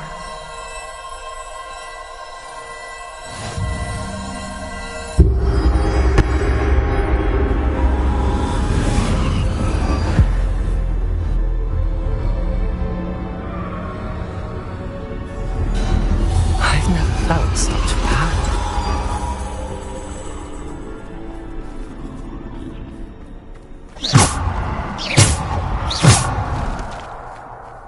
Bombarder! Depulse!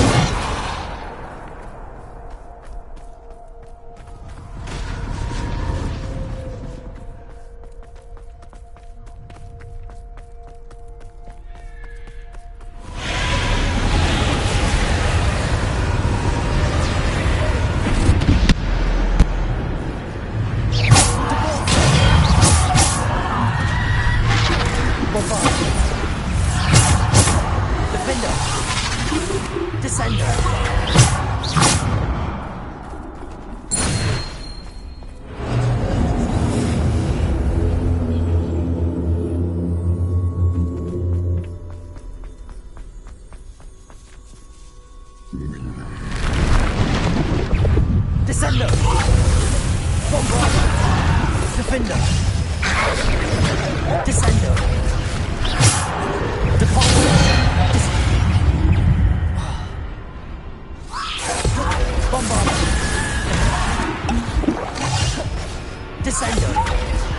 Bombarder! Descender! Defender!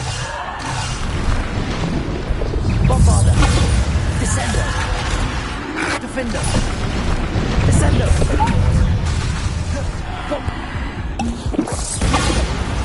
Depulse! Descender! Defender! Bombarder! Descender! Defender! Bombarder!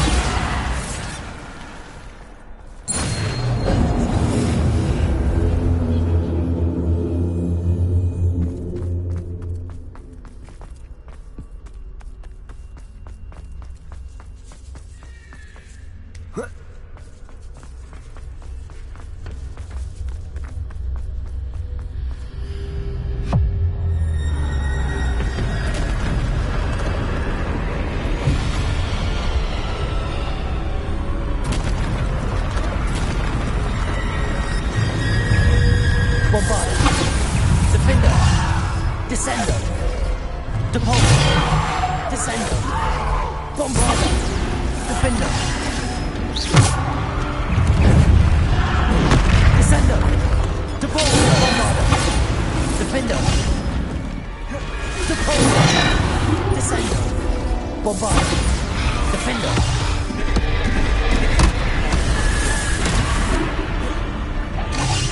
Bombarder!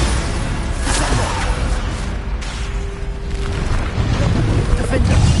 Descender! Bombarder! Descender! Defender! Bombarder!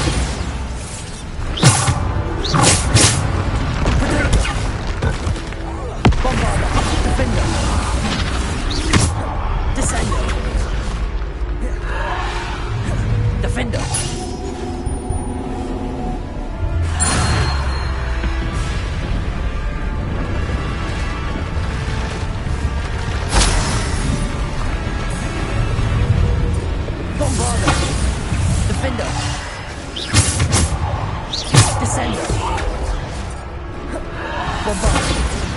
Defender! Descender!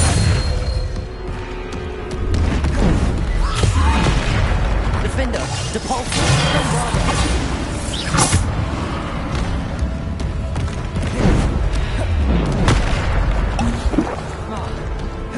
Defender! Descender! Bombarder! Depulse! Descender! Bombarder! Potato! Defender! Descender! Bombard! Defender!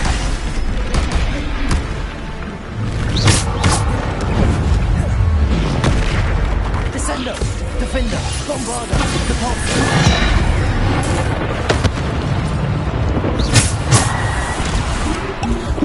Defender!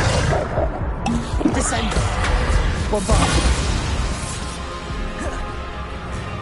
Defender!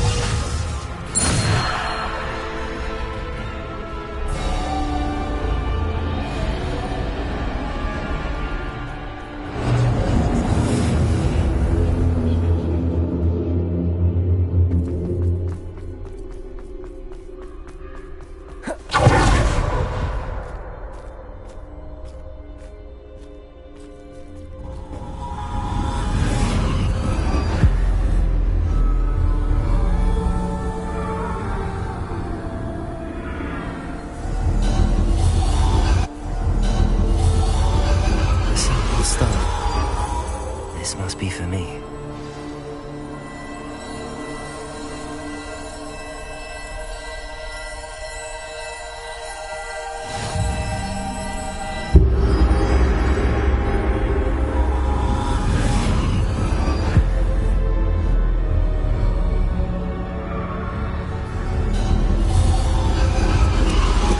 You're far from finished. Pass through the mourners ahead. Nothing is what it seems. I can't believe she's dead. Oh, poor Neve. Gone so... Neve. Dear, sweet Neve. Dead. Oh, poor Neve. Let us always honor her memory. May her memory be a treasure to us forever.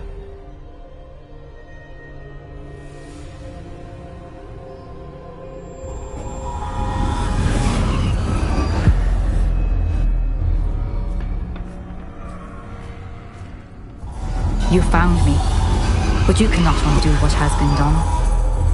The magic of the stone can only conjure a shadow of my former self.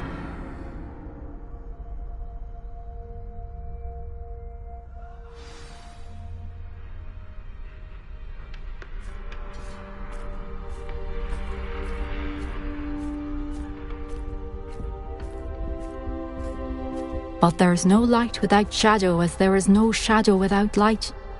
Simply because you can eliminate darkness does not always mean that you should.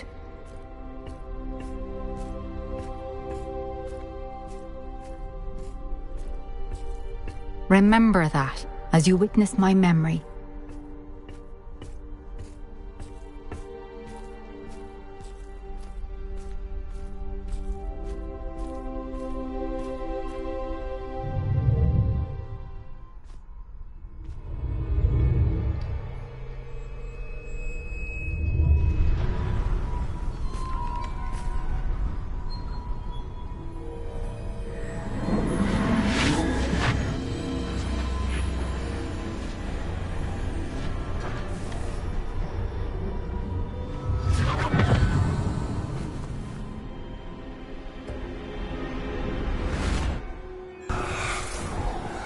Isadora, what you did for your father was remarkable.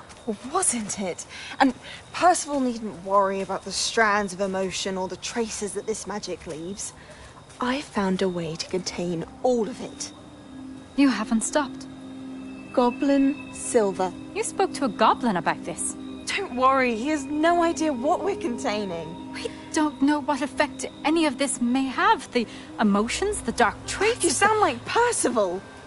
And as it happens, I do know. It is a source of strength, of focus. Somehow it enhances my ability to wield magic. I don't follow, Isadora. I think we can harness it. Power like this is not to be toyed with. In the wrong hands. You saw what I did for my father. Oh, Neve, imagine the good we could do. Everyone is in some kind of pain.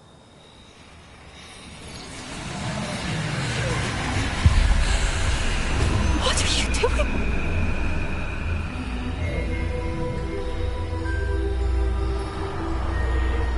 Breathe it in. Can you feel it? Oh, Isadora. This must stop. All of it. You've kept this power to yourselves for so long because you fear it. I choose to embrace it.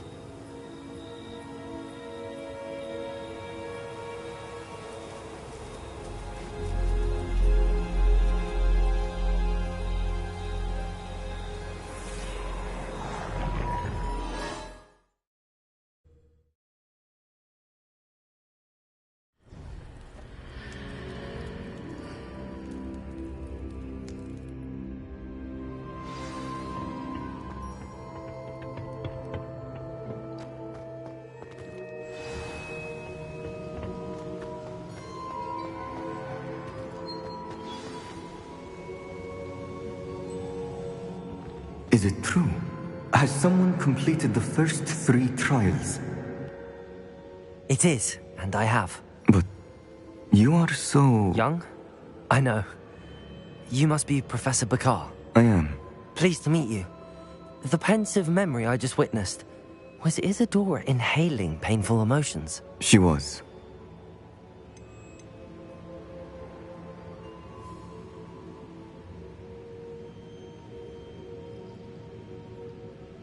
I was amazed to see that it seemed to give her some sort of power, and that she could harness it. But how? I worry that you seem more intrigued than repulsed.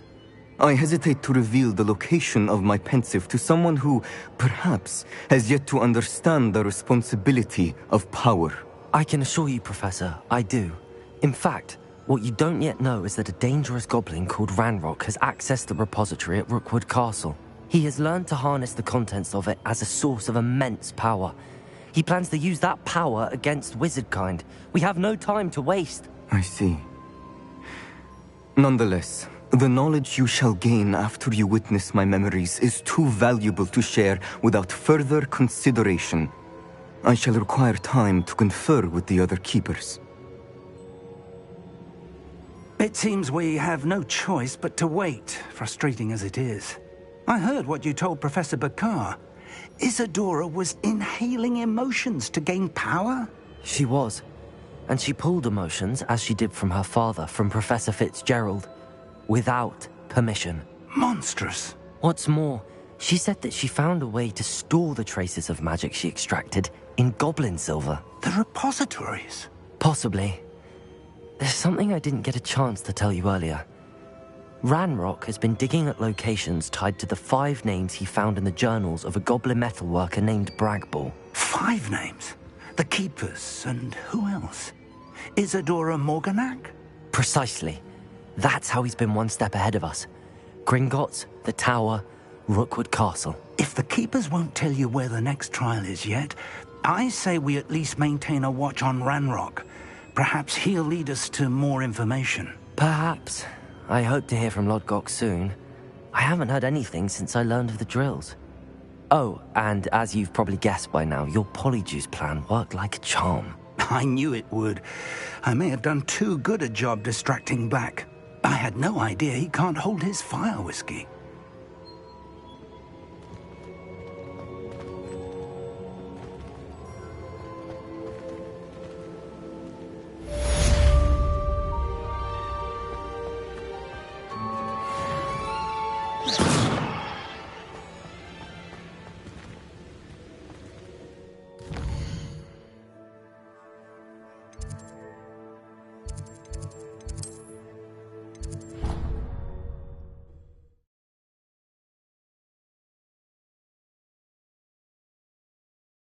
How nice to see you, my... I apologize. I hope we can finish what we started with the trip. Revelio! Please meet me at the southern coast. We can search for the final canvas piece.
Revelio.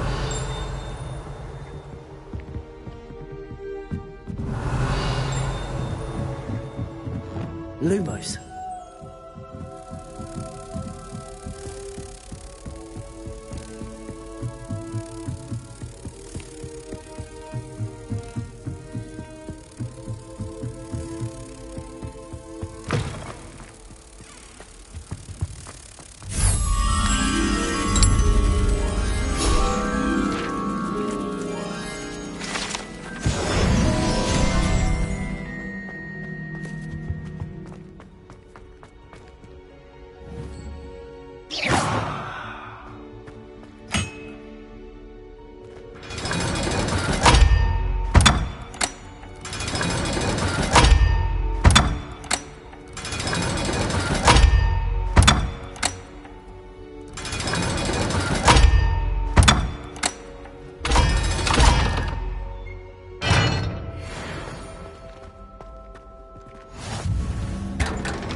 Revelio.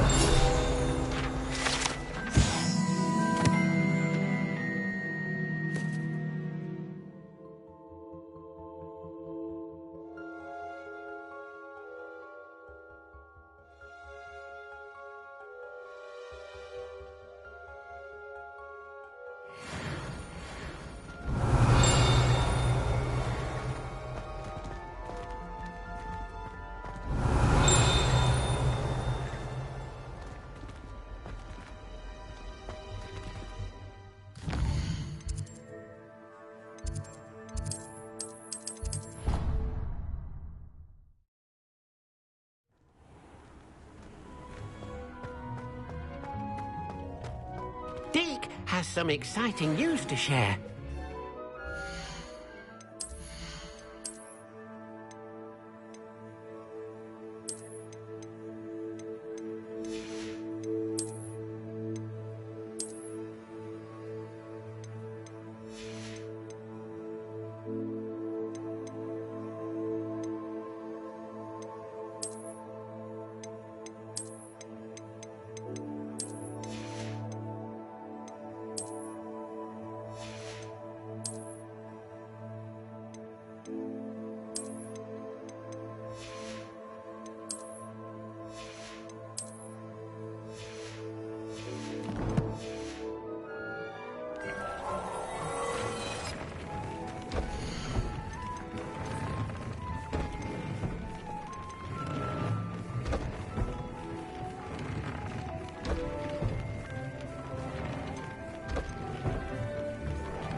Some exciting news to share.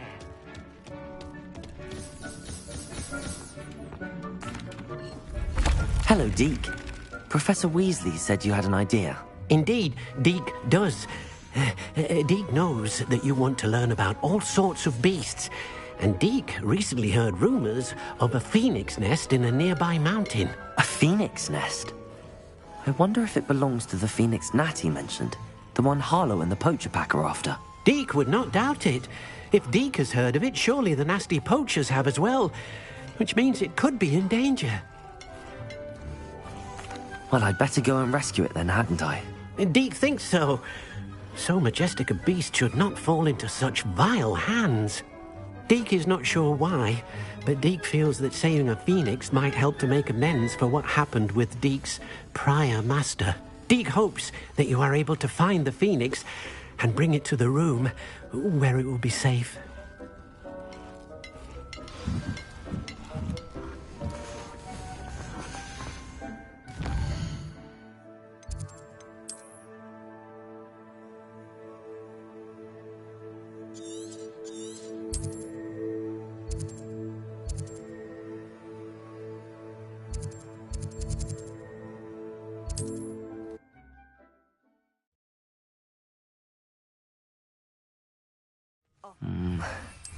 Not the best place for an unaccompanied student.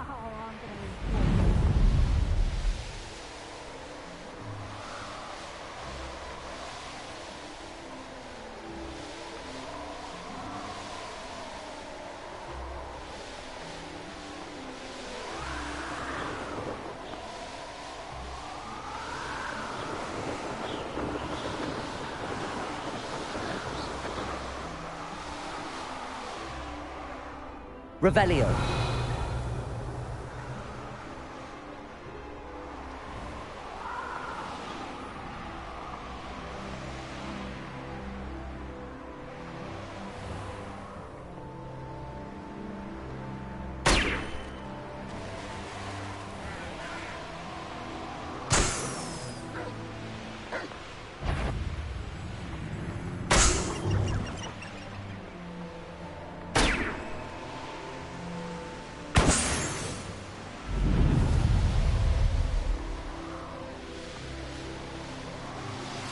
That relic is the key to saving Anne. I know it.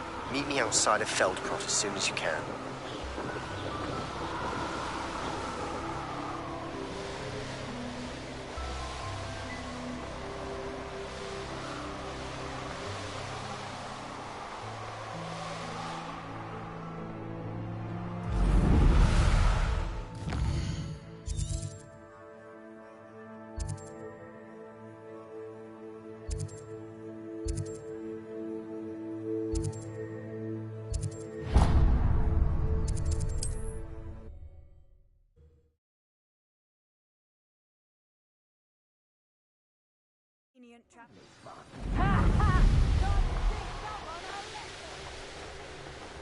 Revelio.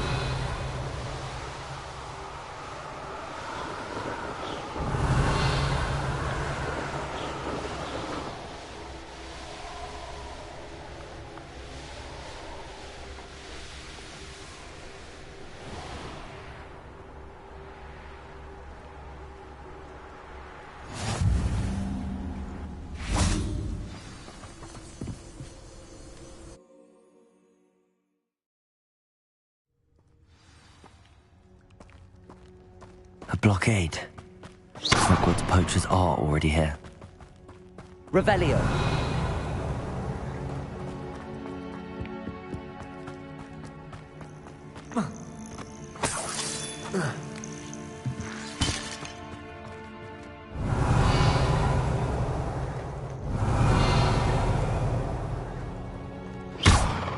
Confringo. Confringo.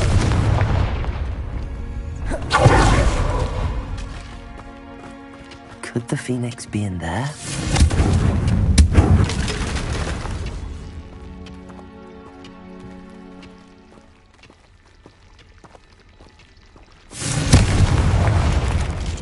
Revelio.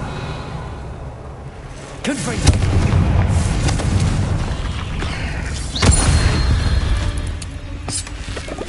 Eight legs is simply too many. Revelio.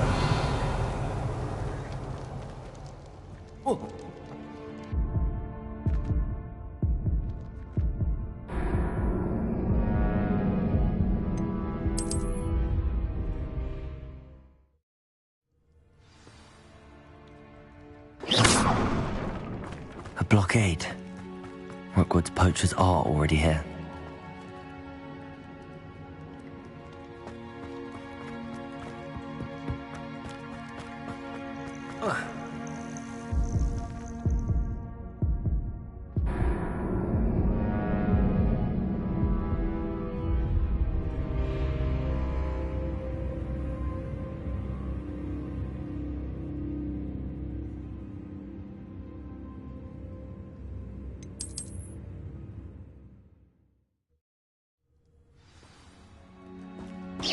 Blockade. Rookwood's poachers are already here.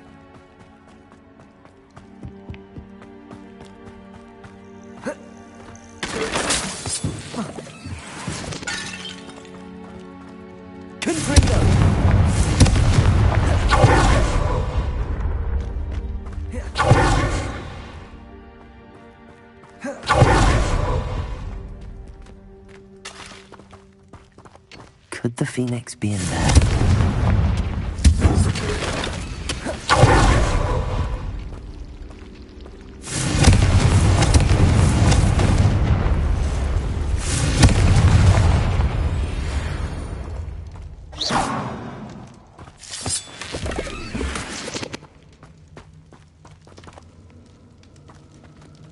Revelio.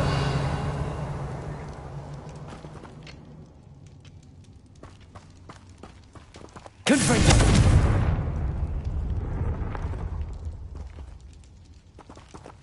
Revelio.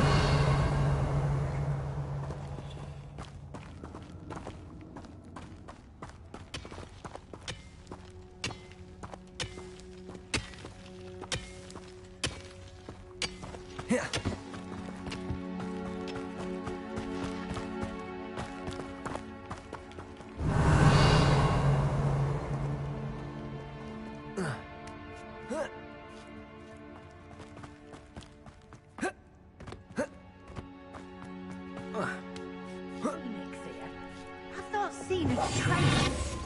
You don't think phoenixes can turn to rocks, do you? What? No. Keep looking. You've seen how much a single feather fetches. Just imagine a whole blooming bird. Oh, should have stayed at the castle.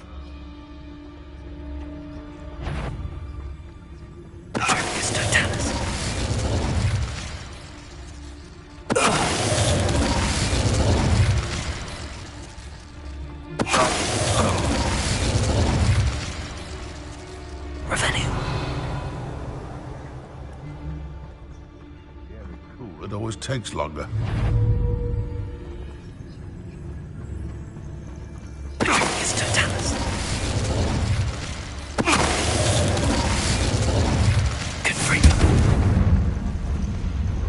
Revelio.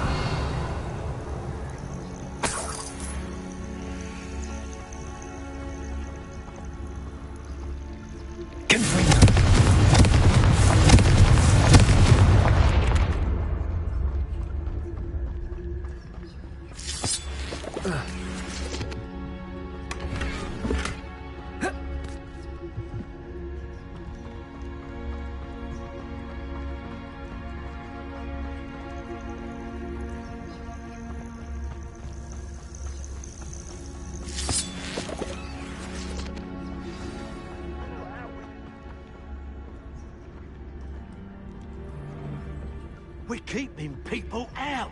Pay attention.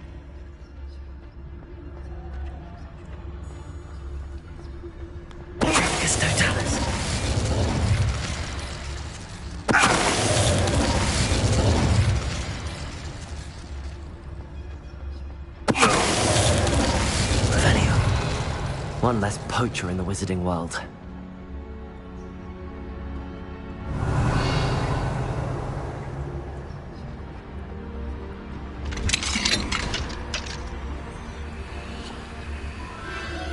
The Phoenix.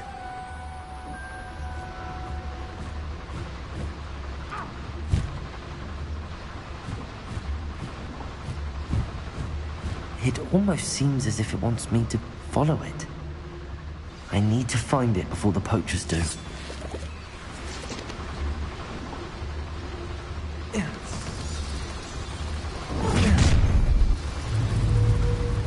You're gonna hate it.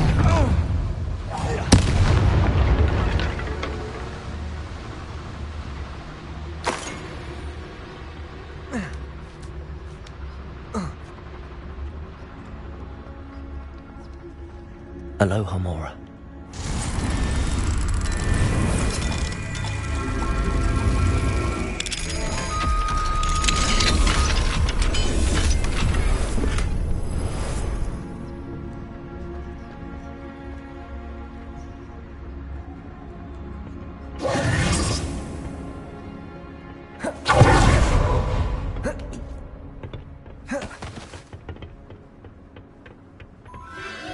There it is again.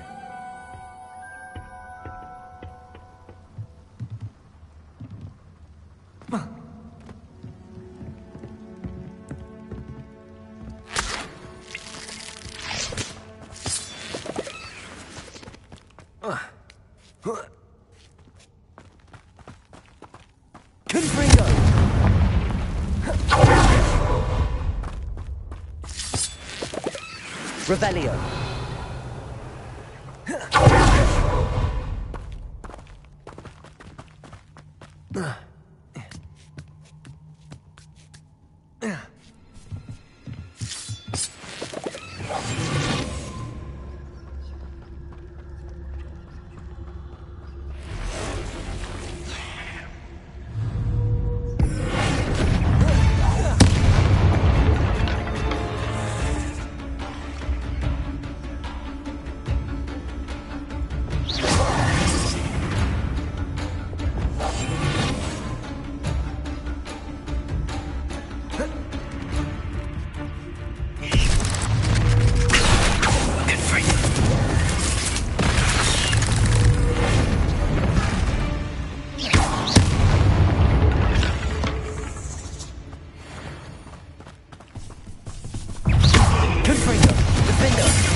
Well, it isn't a little heavy.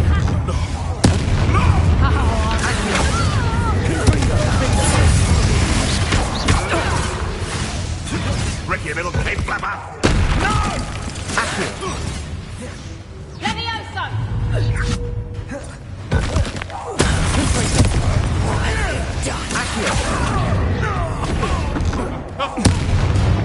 That was for Highway. The beasts around here can sleep a bit easier now. Revelio.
Let's get out.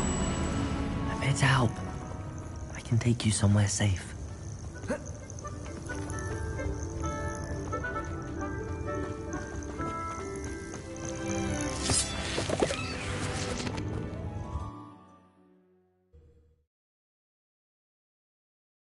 This looks intriguing.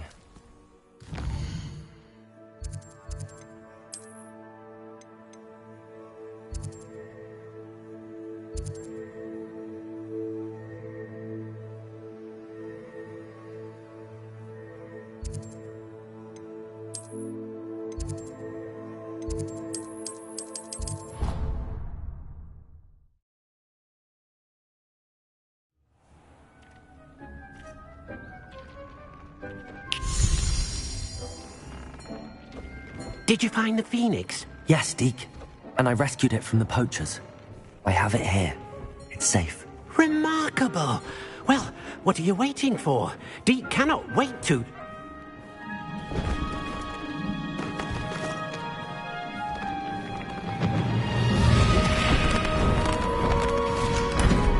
My heavens.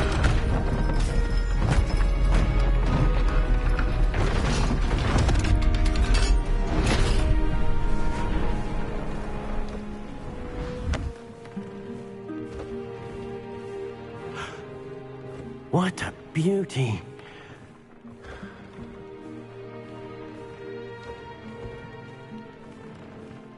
You keep it close.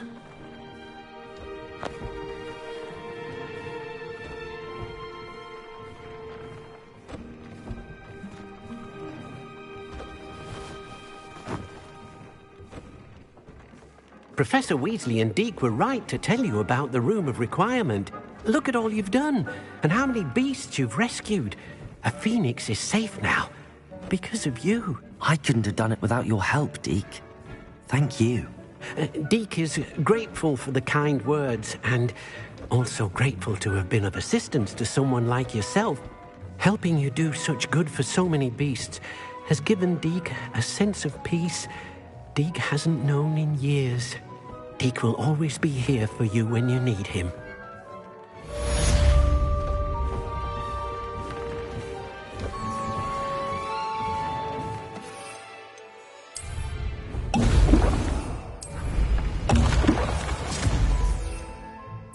Deke, you should be proud of all the potions you've brewed.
Wingardium Leviosa.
Proud of all the potions.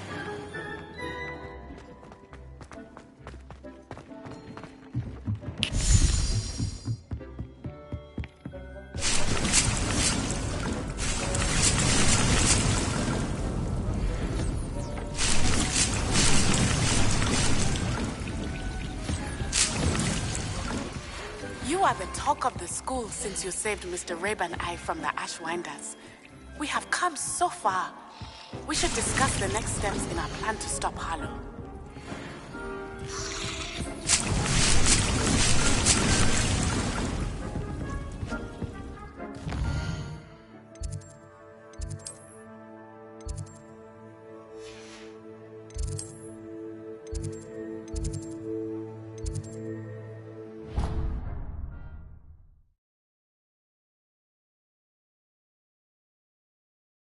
Handy resource indeed, your field guide. I'm most pleased to be included. Who would have thought someone as young as me could save my uncle's life? Hello, Adelaide. How are you and your uncle doing? Very well, thanks to you. The more I learn about Ranrock's foul lot, the more astounded I am that my uncle survived. I looked back over his old owls and noticed that they included pertinent details about his rare metal deposits. I believe that Ranrock's fiends were after those deposits and that they needed my uncle's knowledge. He was willingly going to rot away in that cell to keep me safe. Any other pertinent details about those owls? Plenty. Uncle Roland couldn't be certain, but he thought he overheard goblins talking about infusing something into goblin silver. He wasn't sure what they meant, but something about the way they spoke of it made his skin crawl. It's clear you saved my uncle from a very bad lot. It was nothing at all, Adelaide. I'm just glad your uncle's safe. So am I. Seeing him again was such a relief. I told him that he must remain vigilant from now on. I, for one, can't help but look over my shoulder now whenever I leave the castle grounds.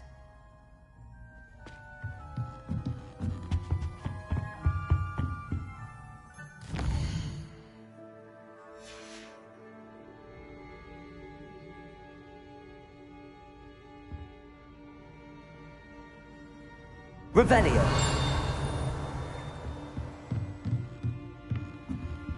Aloha Mora.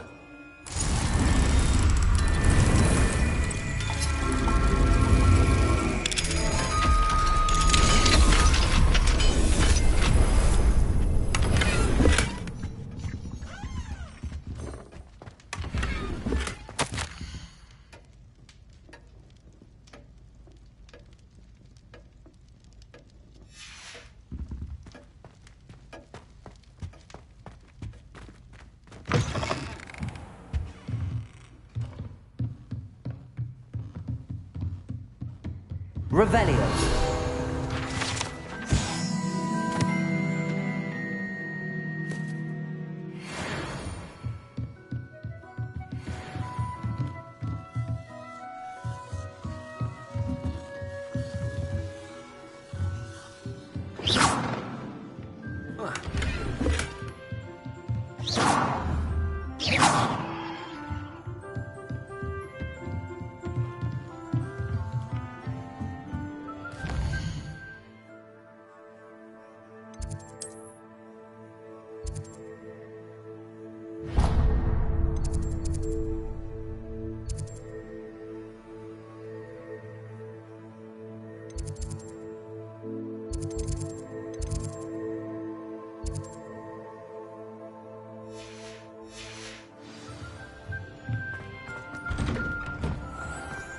I've always said that travel...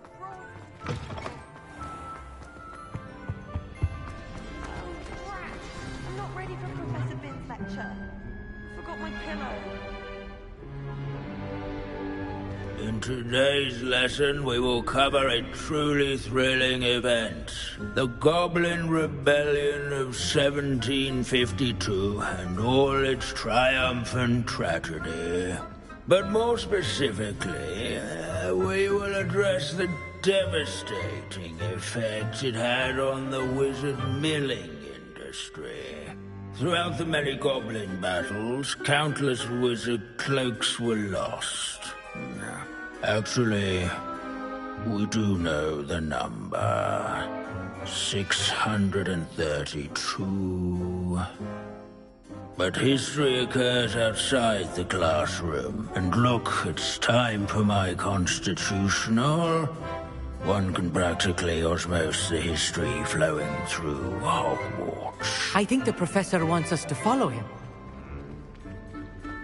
And now for a stroll to the bell tower entrance hall. Along with the rest of the castle, it was completed in the late early Middle Ages. The hall and the bell towers that loom above it contain myriad interesting artifacts.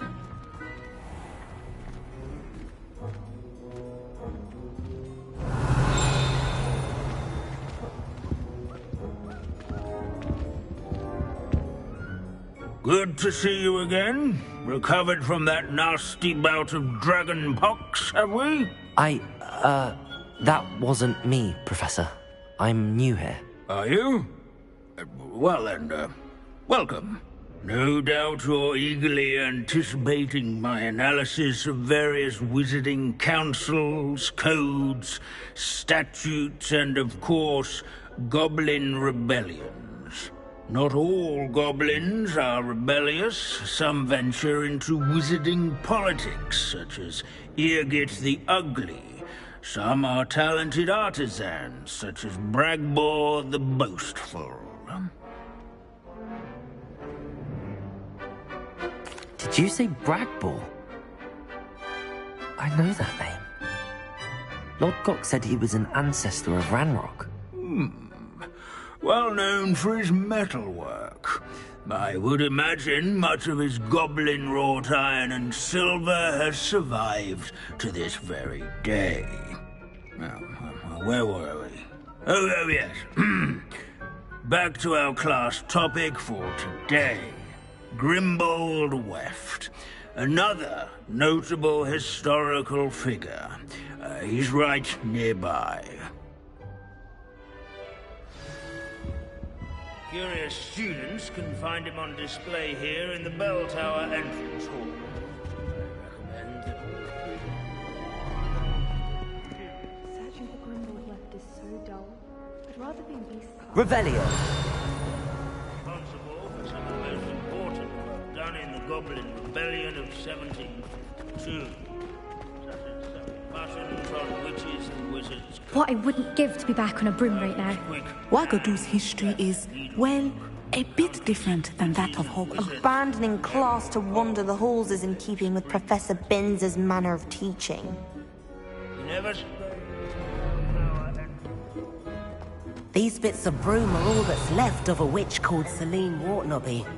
Rumour has it, she was demonstrating her experimental lunar apparition charm. She was never seen again. Perhaps she succeeded. I suppose we'll never know. This is a centuries-old likeness of Pangadon. Fearless mouse Revelio. and devoted study companion. People have always loved their pets. Fitting.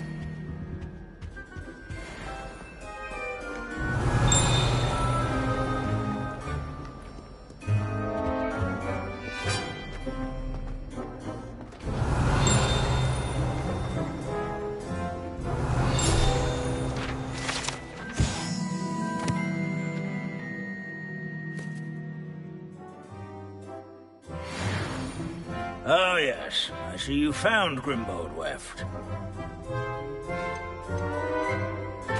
Yes, I rather enjoyed seeking him out. The thrill of the scholarly pursuit. I know the feeling quite well.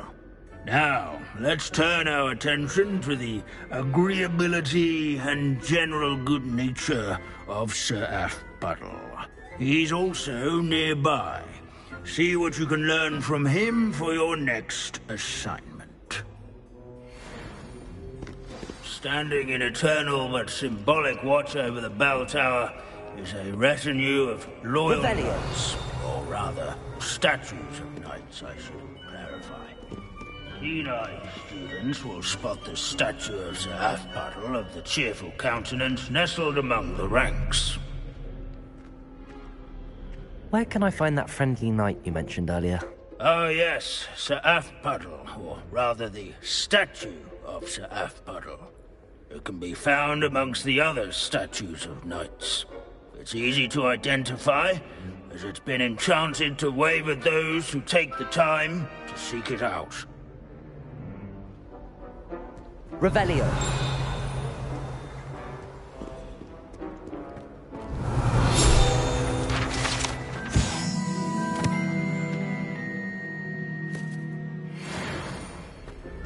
Hogwarts is impervious to the inexorable march of time. Perhaps that is why I admire it. He has a special knack. It's tormenting Professor Black.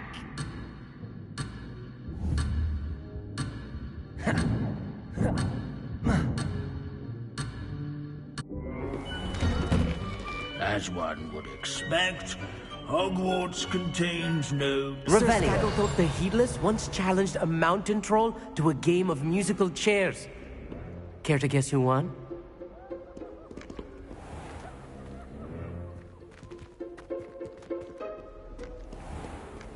There's nothing quite so magical as history.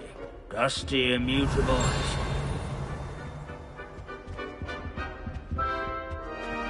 This unassuming smudge is rumored to be the location of the very first successful use of Bombarda. I suppose successful since whoever cast it didn't live to tell the tale.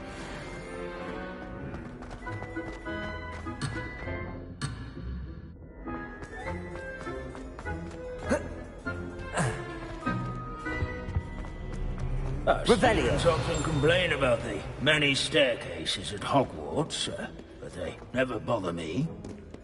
Leave it to Binns to make the most interesting school in the world seem dull.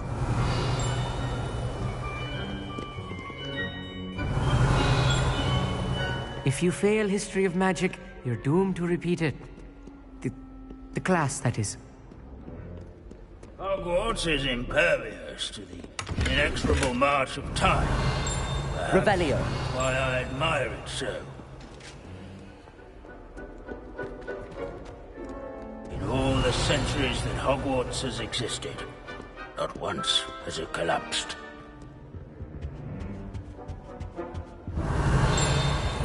At least we're out of the classroom.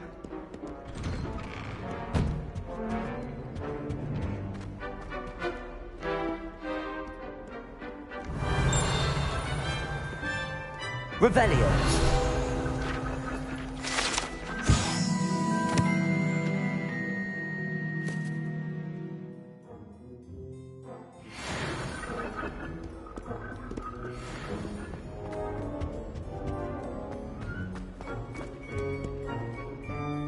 Professor Binns, I found the statue of Sir Afpuddle. Ah, well done. Alas, Sir Afpuddle's affability was his undoing. Died instantly trying to befriend a basilisk. Eye contact is not always to be encouraged. So beloved was he that even some goblins mourned his passing. Of course, that did not bode well with the rest of the goblins, most of whom could not abide mourning the loss of a wizard. Pity goblins and wizards can't get along. True. But imagine how dull my lectures would be without goblin rebellions to discuss. History does tend to repeat. It is a series of patterns, a thought both comforting and disconcerting. The wise student, such as yourself, will learn from it.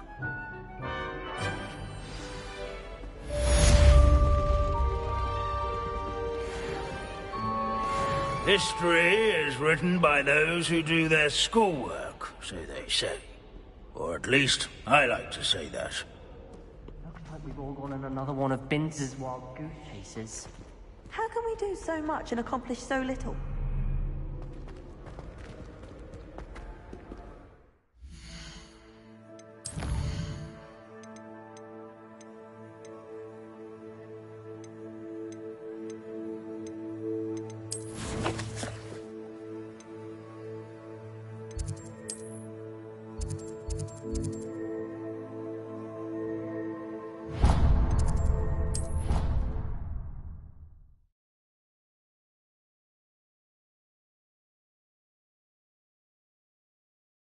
What are you up to now?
You miserable lout!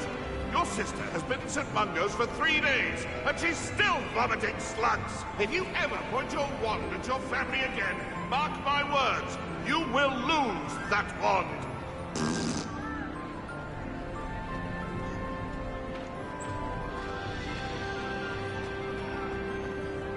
I have been meaning to speak with you. I still can't believe we escaped the Ashwinders. You may not realize it, but you are the talk of the school since you saved me that day. I wonder how everyone knows about it. I told my mother in the hope that she would be more forgiving of what I have been up to if it came from me. She likely told other professors, and news travels quickly. Unfortunately, she might, in fact, have been even less forgiving than I'd hoped. I don't blame her for being concerned. We have been involved in some dangerous activities. As the Ashwinders were locking me up and threatening my life, it did occur to me that my mother may have been right. Has Officer Singer done anything with the evidence we provided? She has not. Harlow is as strong as ever. Someone needs to stop him, whether it is us or Officer Singer. If someone had stopped the monsters like him in Matabeleland, my father would be alive today. What exactly happened to your father? It was a beautiful day. My mother had gone to tend to a neighbor who was ill, and so my father and I were galloping in the savannah. Galloping? Your father was also an animagus, I take it? He could become the most majestic giraffe, and he would carry me on his back, my arms around his neck. We were on our way home when we surprised a group of bandits who had come from our village. One of them saw me just as he removed a scarf from his face. He shouted and then aimed his rifle. He didn't want you to identify him. Exactly. In an instant, my father bowed his neck to protect me and was hit. As he fell, my father changed back into his human form. When the bandits saw this, they turned and ran in fear. Magic terrified them, and then he was gone. And it was all my fault. Your fault? How so? He died protecting me. If I had been capable of protecting myself, he would still be alive today. My mother and I tried to go on without him, but it became too much for us there. A few years later, we left to come to Scotland.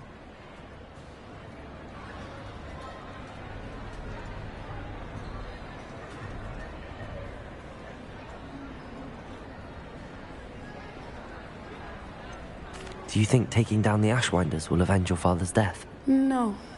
Vengeance is not what drives me. My father would not want that. He and my mother raised me to believe that it is a privilege to be able to fight for those who cannot. I know there is risk involved, but I feel it is worth it. I am glad you seem to think so too. What does your mother think about all of this? Well, as you saw, she worries a great deal. She is an excellent seer, but I think it bothers her to this day that she did not see my father's death coming. She misses him, as do I. So I believe on some level she understands my need to seek justice in a small way. But that does not mean that she likes it. Do you think your father would approve of the things we've been doing? Oh my, that is a good question. In theory, yes. Although he would worry as my mother does. But I think he, of all people, would understand my persistence. My father never shied away from a fight for good, no matter how ruthless the foe. And I think he would have enjoyed knowing that I had a compatriot like you. I'm sorry, Natty. I can't imagine what you've been through. Your father sounds exceptional. He was. Truly extraordinary. And thank you for your kind words. We all have our burdens. My father had a saying about that. Yes, I remember. Rain does not fall on one roof alone. Exactly. Soon you and I will put an end to the Ashwinders, beginning with Harlow. And once he is gone, we will turn our attention to Rookwood. We are making progress, and we will succeed. Thank you again for saving me. You deserve all of the praise you have received.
Hogsmeade, here I come.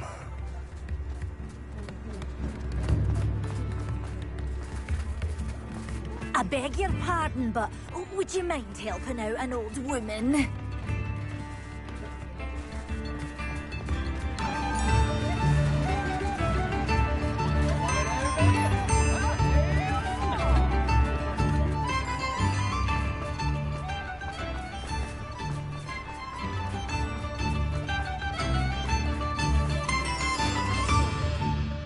Is everything all right? Oh, bless you. Oh, thank you for asking. I'm Betty. Betty Bugbrook. And no, everything is not all right. It's my dear friend Hazel. Oh, she's in trouble. Hazel? Yes. Oh, she's a unicorn. Known her for years. She doesn't like to leave the forest, so I visit her once a week to brush out her mane and bring her some treats. Her coat is glorious. Well, the last time I saw her, we were violently attacked by a pack of wolves. Hazel, loyal friend that she is, leapt in front to protect me, and in the process, I fear she may have been injured. I'm sorry to hear that. I want to help her, but she seems to have gone into hiding. Out of fear, I'd imagine. I know you Hogwarts students learn a fair bit about caring for beasts. Perhaps you could find my unicorn friend and get her somewhere safe so that she can heal. How did you become so close with the unicorn? It was luck, truly. I came across her when she was a little golden foal. Didn't even have a horn yet. Oh, she trusted me straight away. We'd play together for hours. Oh, I do hope she'll be all right. Unicorn hair is a valuable wand core, and I suppose losing a hair or two mightn't hurt her. But I'm terrified those poachers will want her for her blood, to keep themselves alive. And that is more than I can bear to think of. I'll keep an eye out for your unicorn friend and take her to safety if I see her. Oh, you've a good soul. I can always tell. Please, don't risk your own safety, though. I don't know precisely where she is, but I can tell you that her den is north of Hogsmeade. And although I haven't been able to brush her lately, I imagine she still has the brightest, most beautiful coat of her entire herd. Remember?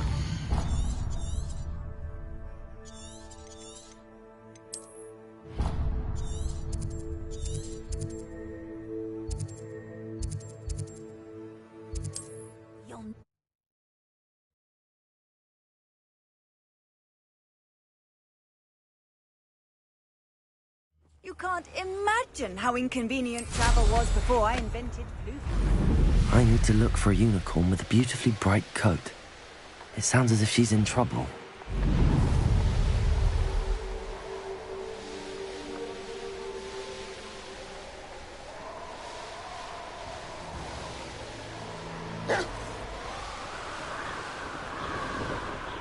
Hazel must be here somewhere.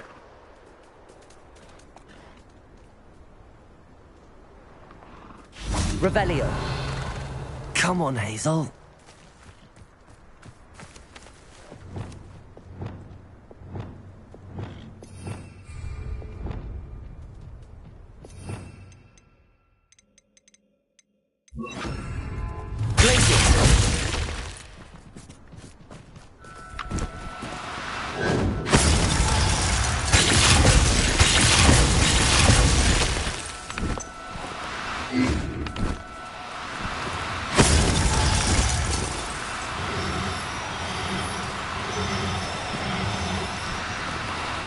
No, you don't.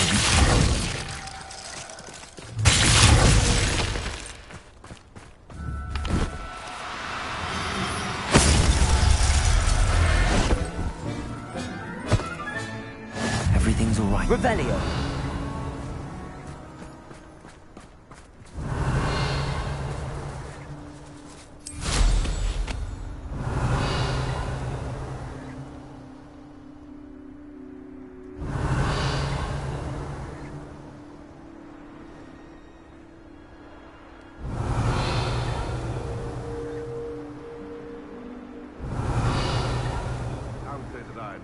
not appropriately named.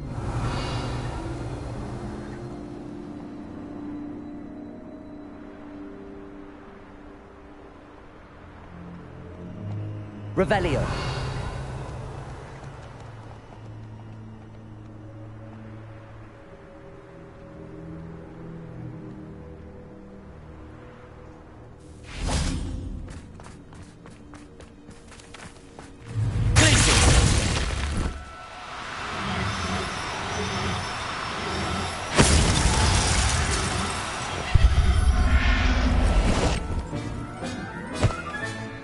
I can take Hazel back to a vivarium now.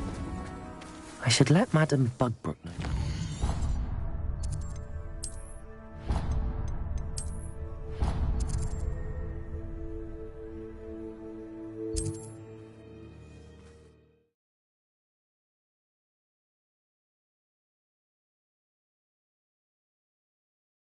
Sometimes it seems all roads lead to Hogsmeade.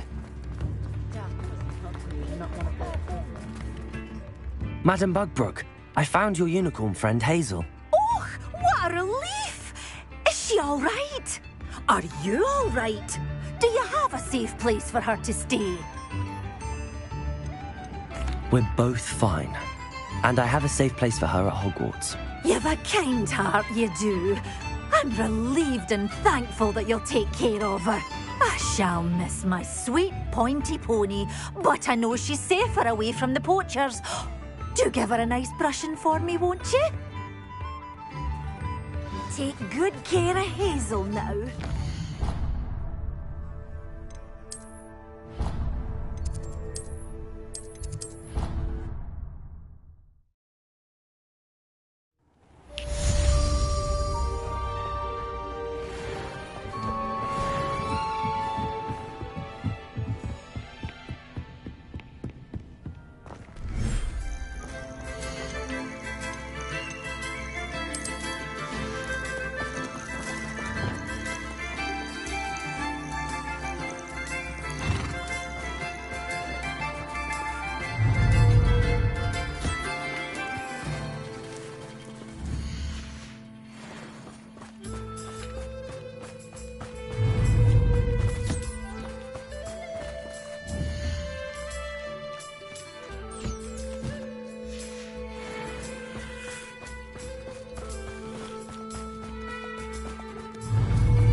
I don't have anything for this at the moment.